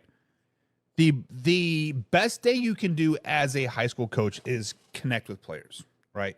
Connect with players on a personal level, because if you can connect to them, hey, we're friends. I care about you. I love you. I want you to do better. I want you to excel. When you chew their asses out for not knowing what a double nasty is, Gunner Poor, and I fire your ass day before the game day, and then I bring you back four plays later, and you make a great play, just know that it's tough love, right? And John, I would tend to think that Colin Kaepernick would have the respect of said players, but it would have to be at a predominantly black high school, right? It would have to be one of those inner city schools where you see a lot of the big athletes come from, right? They come from tough neighborhoods, they come from tough homes, whatever, right? If he were to come to a place like a private school like St. X or Trinity or IMG, right, he would definitely not have that respect, and I think people would kind of resent him a little bit, right? But it would be a certain type of high school that he would have to go to, and he would definitely it would take all summer to earn their respect. John also says they would play harder if they like you. Exactly. I have kids that me and them do not see eye to eye on a lot of things, but I respect them. They respect me, and they would run through a wall for me. I'm not trying to toot my own horn or pat myself on the back, but you are right, John. If people like you, they play harder for you. He also said, you said it earlier to me. What players said in high school players? That is true. I actually had to fire a kid. I actually kicked him off of my team on Tuesday because he was all about me. I'm like, you are not bigger than the team. Get out of here. I don't care if you are the best running back in the state of Indiana. Get out of here. I don't want you. We're actually playing against him on Friday. But it is what it is. But guys, where no way do you think Colin Kaepernick would be a great NFL coach or a decent NFL coach? Whether it be position coach, offensive coordinator, something. Let me know what you think. Next, where no way on the day, we haven't talked about the Kansas City Chiefs in a long time. We have not really dove down and talked about the Kansas City Chiefs. And there's spiderwebs all over the place. The one of the biggest things about the Kansas City Chiefs right now is the injury bug that is going through the wide receiver room. Marquise Hollywood Brown went down last preseason game number 1, very first play of the game. He got the ball, he stretched out, he caught it, hit the ground pretty hard, dislocated that shoulder. It is said that he will be out for at least 3 to 4 weeks and will probably miss opening week versus the Baltimore Ravens. So with that being said, guys, one of the biggest issues for the Kansas City Chiefs last season was the receiver room. They were young. They were inexperienced. They kept dropping passes. They didn't really develop till really later in the year when Rashid Rice kind of separated himself from the rest of the room. So we got to ask the question, guys, way or no way do the Kansas City Chiefs have a top 10 receiving room in the NFL? The whole room, receivers only, not counting tight ends. The Kansas City Chiefs room looks pretty thin. Let's just be honest. Rashid Rice and Xavier Worthy are kind of the big prolific names right now. Hollywood Brown is out to be determined when he's going to come in, right? Justin Watson is still there. Sky Moore is still there, the rookie from last season. Justin Ross, McCole Hardman, and Kadarius Tooney.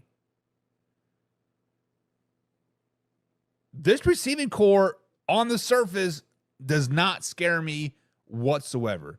If I'm the Baltimore Ravens, if I'm the Raiders, if I'm the Broncos, if I'm any team in the AFC, this receiving core really doesn't scare me without Hollywood Brown.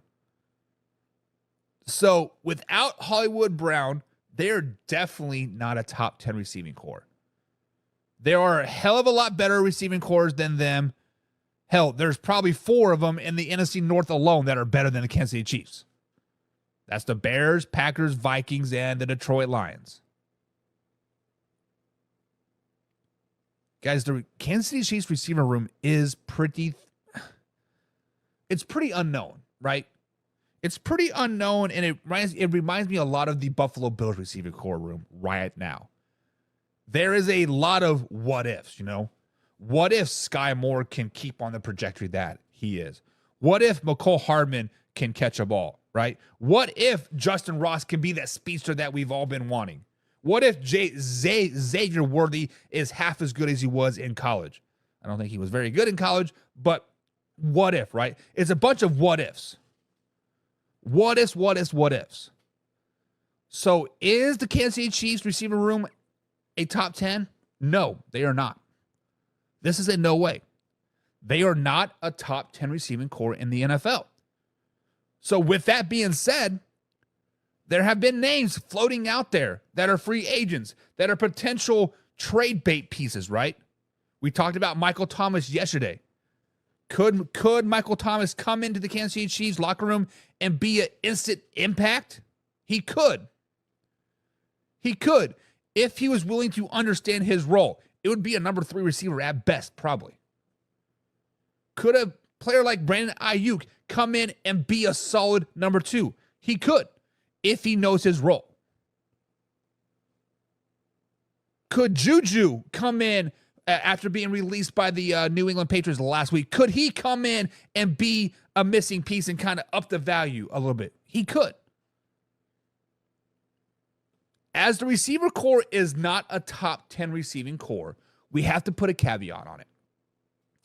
We have to put a caveat on it because the Kansas City Chiefs do have the best system in the NFL. The Kansas City Chiefs do have the best quarterback in the NFL. The Kansas City Chiefs have the best system and quarterback duo marriage, making this receiver core 10 times better. 10 times better. So as on paper, strictly just receiver core, they're probably 16th ranked. Let's just be honest. But you add Patrick Mahomes into that mix, throwing them the ball, they're a top 8, top 9 receiving core. Patrick Mahomes elevates the play of every player around him. Patrick Mahomes is that guy. Yes, Patrick Mahomes is a system quarterback, but the system is built perfect for Patrick Mahomes, and Patrick Mahomes is built perfect for that system, and therefore it elevates the play of everybody else.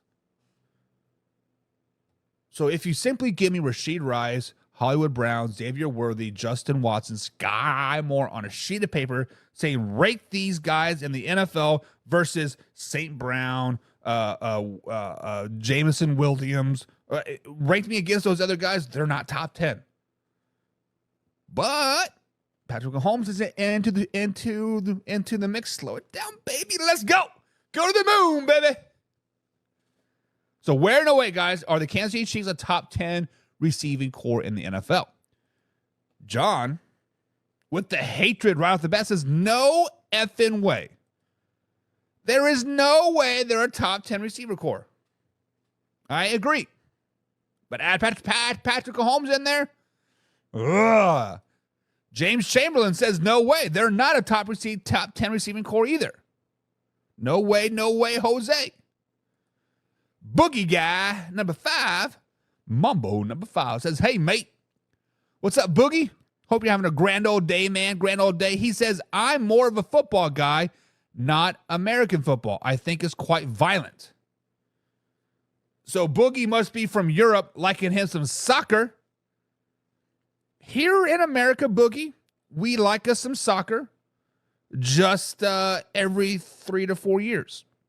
Then it kind of gets kicked off to the wayside again. John says again, no fucking way. No effing way are the Kansas City Chiefs a top 10 receiving core, even with Patrick Mahomes.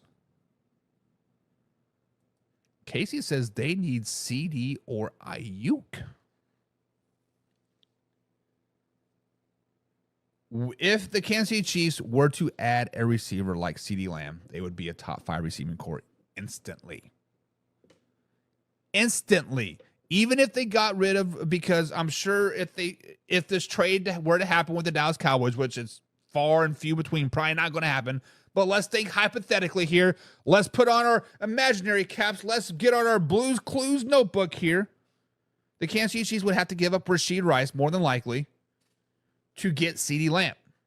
So now you're looking at CeeDee Lamb, Hollywood Brown, Xavier Worthy, Justin Watson, Sky Moore. CeeDee Lamb, the name alone, probably gives you top 5, right? At least top 6. Add him with Patrick Mahomes and the speed of Xavier Worthy and the possession receiver of Marquise Brown that also has speed. Hell yeah, they would be a top 10 team then. Or even with Ayuk. See, Ayuk's kind of like the wild card. I do think Ayuk is a good receiver. If he were to play on the Kansas City Chiefs, if he were to play on the Cowboys or the Vikings or the Dolphins, right, he would be a 1,500-yard receiver. But I feel that Brandon Ayuk is a receiver like Antonio Brown, like Juju. They cannot be that true number one. They need the Batman to the Robin, right? And if Ayuk were to come to the Kansas City Chiefs, they again would probably be giving up Rashid Rice in a trade. Is Hollywood Brown able to make Brandon Ayuk that guy? Is Xavier Worthy able to make that guy, right? Like a 1A, 1B. But yeah, Ayuk or CD would definitely be great on the Kansas City Chiefs. No question about it. No question about it. James says, and pick up Juju and Thomas for nothing. Would you want to add both those guys, though? If you are the Kansas City Chiefs and you have Rashid Rice, Hollywood Brown could potentially miss a game or two. He should be back for most of the season. Xavier Worthy, a big what if. Justin Watson's kind of long in the tooth. Sky Moore, still young, still projecting. Tooney, who really knows what he's going to do. McCole Hardman's kind of an afterthought, special teams guy. Justin Ross is going to be a special teams guy. If you were to pick up Juju and or Michael Thomas, who do you let go? Because I feel like if you go out and get a Juju and a Michael Thomas, you are wanting them to play significant time on your roster. Do you then cut McCole Hardman that just re-signed for a $9 million deal? Do you cut Justin Ross that you guys picked up in free agency last season? Do you cut Justin Watson that you guys signed a couple years ago? Do you cut Sky Moore that you just drafted? There's got to be an odd man out, and it's going to be a name that many Kansas City Chiefs fans do not want to see go. Sky Moore, Justin Ross, McCole Hardman. They don't want to see them go. James says, yep, you'd pick them up for nothing, and they both can be cut without too much damage. If they were to pick up these said receivers, Michael Thomas and or Juju Smith-Schuster, I think they would have already did it. Because we're going into week 2 preseason, which starts tonight, right? Second game for most, third game for the Bears and the Texans. You would think they would have already made their way onto the team. Now, if Hollywood Brown does need some type of surgery, whether it be this surgery or that surgery to repair that shoulder, dislocated shoulder, usually it's a collarbone issue, right? It just, the joint's a little loose or whatever. They tighten it up. Bada bing, bada boom, you're good to go in about 8 weeks. If he ends up needing surgery, I could see going out and getting Michael Thomas or Juju. But otherwise, I'll be like, nah, I'm good. I'm good. Speaking of I'm good, Tyreek Hill says he is the fastest man in the world and Noah Lyles would not have a chance against him. Guys, Tyreek Hill was on the NFL channel in the Inside Training Camp Monday or Tuesday, and he basically called out Noah Lyles, saying that he would beat him in a 100-meter dash. And to stop playing this fake COVID card thing. You weren't really sick at all, man. That is just an excuse. So when we hear this, we got to ask the question, where, no way, guys, do you think Tyreek Hill is the fastest man on the United States? Guys, Tyreek Hill is a very shifty, very fast individual. Last season, he was the third fastest man tracked in a NFL game. I believe he got up to like 22.2 miles an hour. There were a couple others that were 22.8 and 22.9 respectively. Very, very fast. Still very, very, very fast. This is with shoulder pads on, helmet, carrying the ball, and who knows how exhausted you were at that particular time. Now, I don't question Tyreek Hill being fast. I don't question Tyreek Hill potentially pushing Noah Lyles to the brink of potentially beating him. But there is a reason why Noah Lyles has been deemed the fastest man in the world. There's a reason why Lyles is on the Olympic team. There's a reason why, even though he was sick or COVID or whatever you want to call it, he still ended up in third place and lost by 2 tenths or 2 100ths or whatever it was. He's fast. But Xavier Worthy is probably faster than Tyreek Hill. Didn't Xavier Worthy run a 4.1 40-yard dash? I don't think Tyreek Hill has broken 4.3, has he? 4.42 maybe. I'm not saying that's slow. Don't get it twisted. My fastest 40 time was a 4.54. He's damn near half second faster than me. That's fast. I thought I was fast. He's a hell of a lot faster. I get it.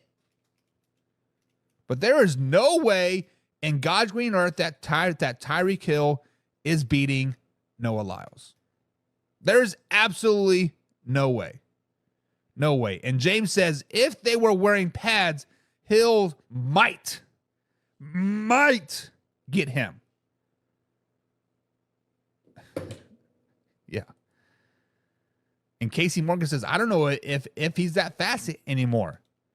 If he would have had the combine record.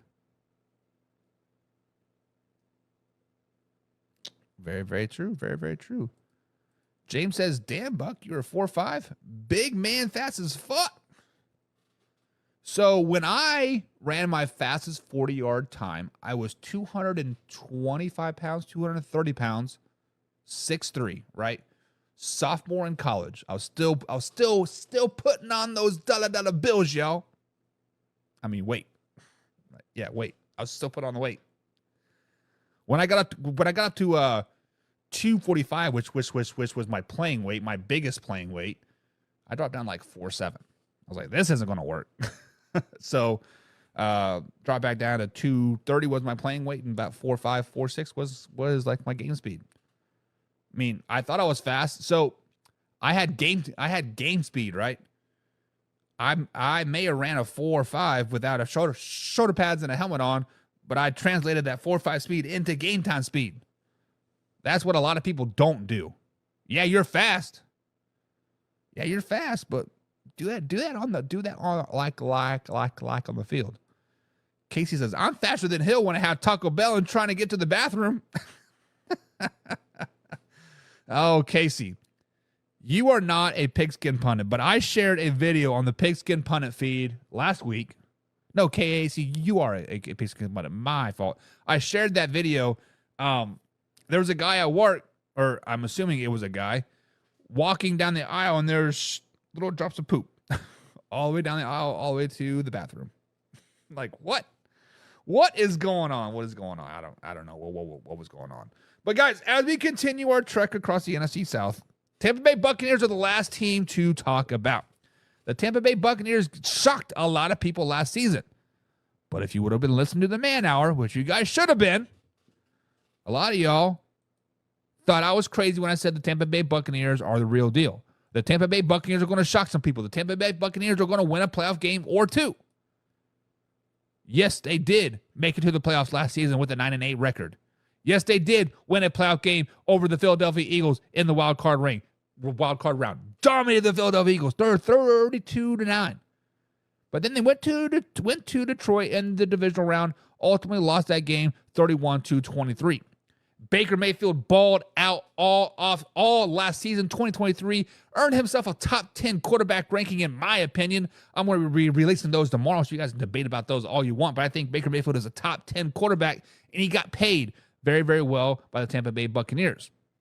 This offseason, they had some retirements. Jetson has finally left, and they've added some more key pieces to that offense, a.k.a. Gregory. But Gregory has yet to report to camp. Gregory has yet to set foot on the Tampa Bay Buccaneers roster. Gregory has yet to done anything for the Bucs this season. So when we look at the Tampa Bay Buccaneers, guys, there is one thing that I want to talk about. We talked about this Monday or Tuesday or what. This week's running together. This week's been crazy.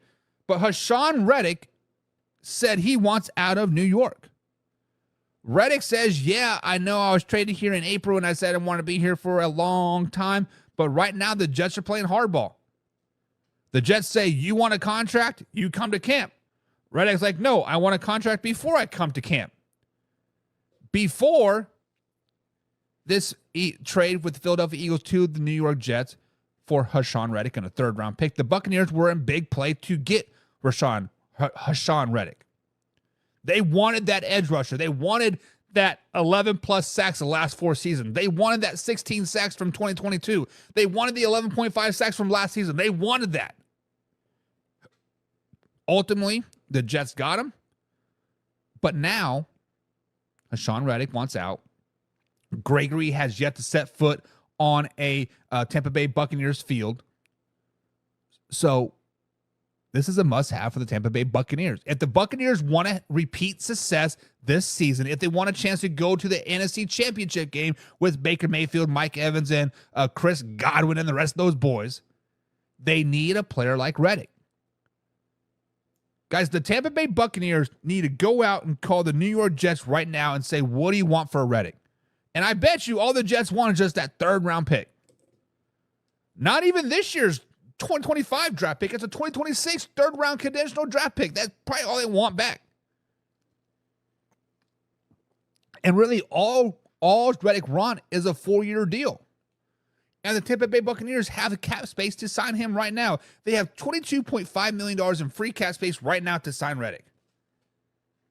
They can make that all into guaranteed money. It's only a $700,000 hit on the book next season. Yes, I know next season they're about $7 million over the cap as of right now. Restructure a couple deals, bada bing, bada boom. You got your Reddick for 4 years.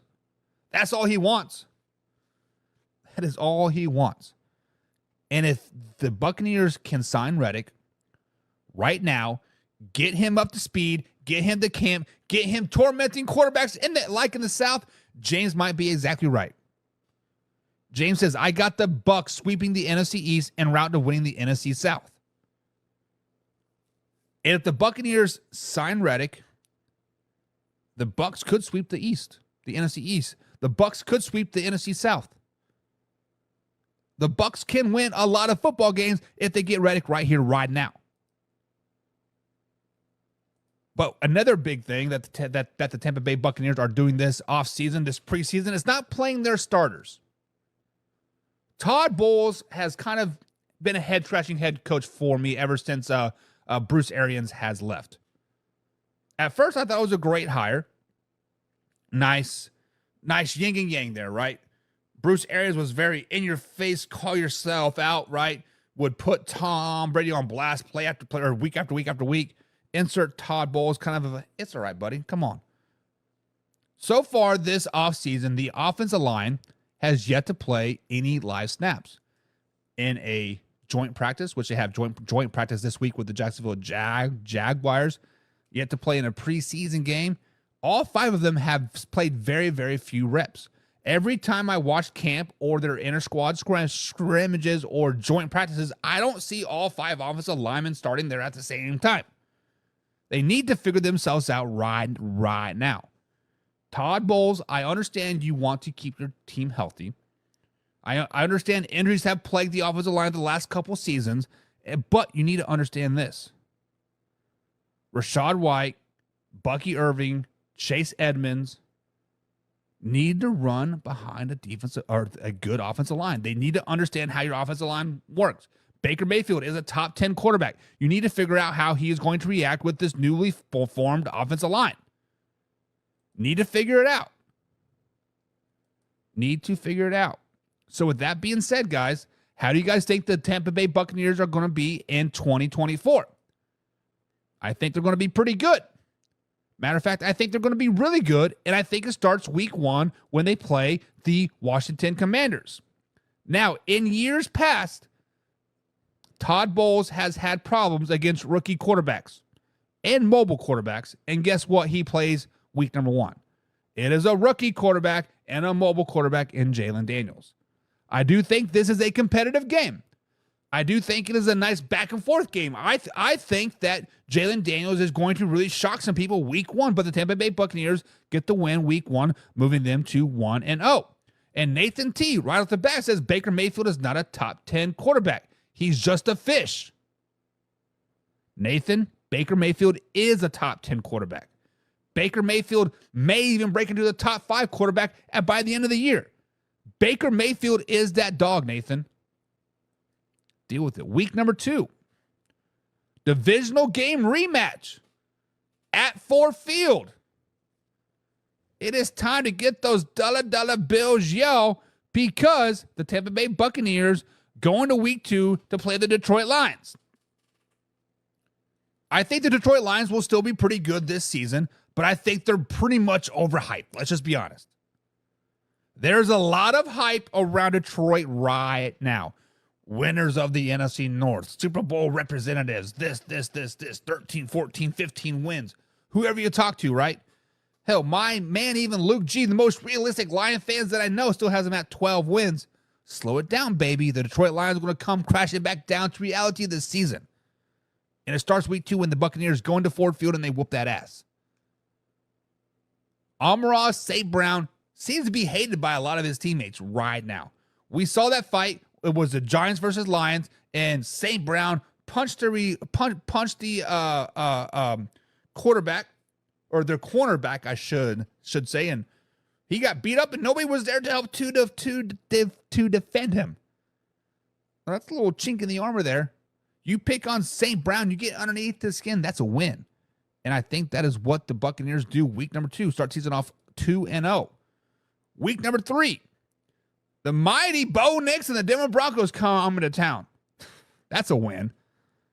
That's a win. That's a win. Week number 4. When you start the season off, 3 of your first 4 games are at home. You better win those games. You better start out hot. You better start fast and hot. The Eagles come into town. Jalen Hurts. They're still trying to figure themselves out come week 4. Are we going to give Saquon Barkley the ball 50 times a game? Or are we going to let Jalen Waddle and A.J. Brown earn their dollar bills, yo? We've heard rumors of Jalen Hurts kind of going rogue and changing plays and whatnot. Has that been fixed? Another new offensive coordinator, another new defensive coordinator. I think it's too much. I think the Buccaneers win this week 4 game over the Philadelphia Eagles, giving them a 4-0 start. Week number 5. We talked about this, on Monday. I think the Atlanta Falcons do upset the Bucs come week 5. It is a close game. It is a competitive game, especially since the Falcons just traded for Judon. Going to have a nice pass rush coming from the outside. He had 22.5 sacks in 2 seasons, right? Falcons are going to be much improved now, but they lose to the Falcons. Week number 6, back on the road again to the Big Easy to take on Derek Carr and the New Orleans Saints. I think they beat the Saints. And it is a competitive game. It is a competitive game, but I think they beat the Saints. Nathan says somebody salty from the playoffs last year. Go Lions. The only ones that should be salty are Detroit Lions fans for dropping that pass, but we digress. Week number 7, Monday Night Football. Baltimore Ravens come down to Tampa Bay to take on Baker Mayfield. The Baltimore Ravens know Baker Mayfield really, really well from his days back in Cleveland. Baker Mayfield wants to ball out on this game. Baker Mayfield wants to show the whole world that the Cleveland Browns messed up when they let him go. When they traded him to Carolina, right? And then he went to the Rams. And then he went here. And then finally he's in Tampa. Guys, the Buccaneers are a really, really good team this year. And right now they are really, really hot. They beat the Ravens 17-10. Close game. But they win on Monday Night Football, week number 8. They revenged the loss versus the Falcons earlier in week 5. Falcons come into town kind of cocky, kind of a little arrogant. Boom. Bucs win this game. Week number 9. We have not seen the Buccaneers play a lot of bad football to this point. We have not seen the Buccaneers really show any weakness in their game whatsoever. We haven't seen the Buccaneers really even look like they can be beat. Yes, they lost to the Falcons earlier, but that's a division game. Shit happens when you party naked. But this week 9 game, I think the Kansas City Chiefs show the Buccaneers exactly what playing on primetime football in Arrowhead is all about. The Kansas City Chiefs, my Kansas City Chiefs, whoop the Buccaneers' ass Monday Night Football week 9, giving the Bucs 3 losses in a row. 3 losses on the year so far. But things get a little bit easier for the Bucs after this week 10 game. I think they beat the 49ers at home.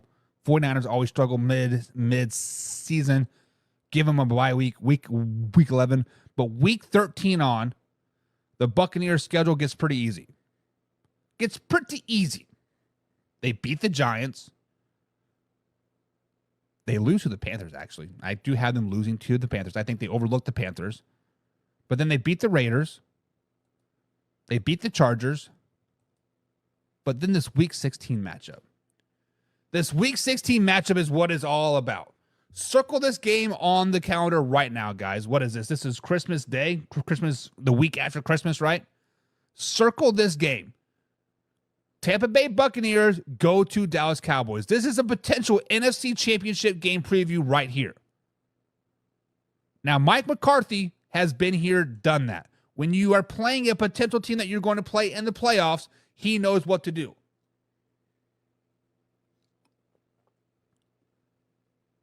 But the Dallas Cowboys do beat Baker Mayfield and the Tampa Bay Buccaneers week 6. Week 17, the Buccaneers revenge the loss versus the Carolina Panthers, but then they ultimately lose week 18 to the New Orleans Saints. The Saints ultimately win the division by winning this game, giving the Buccaneers a 12-5 record. I have the Tampa Bay Buccaneers going 12-5 this season after a 9-8 season last year. I think keeping Mike Evans and Chris Godwin together, adding some depth to the offensive line, has definitely improved their team for 3 wins improvement. Also, what helps their 3 wins improvement is playing teams like the Raiders and the Chargers and the Giants and the Broncos. All very, very winnable games. The Buccaneers have a very winnable schedule. Some of their toughest games, the Ravens, the Chiefs, the 49ers, 2 of those 3 are at home. Ravens and 49ers are both home games. The Chiefs, Monday night primetime game on the road. But let me know, guys. 12-5. Too high? Too low? Or just right? See you guys tomorrow.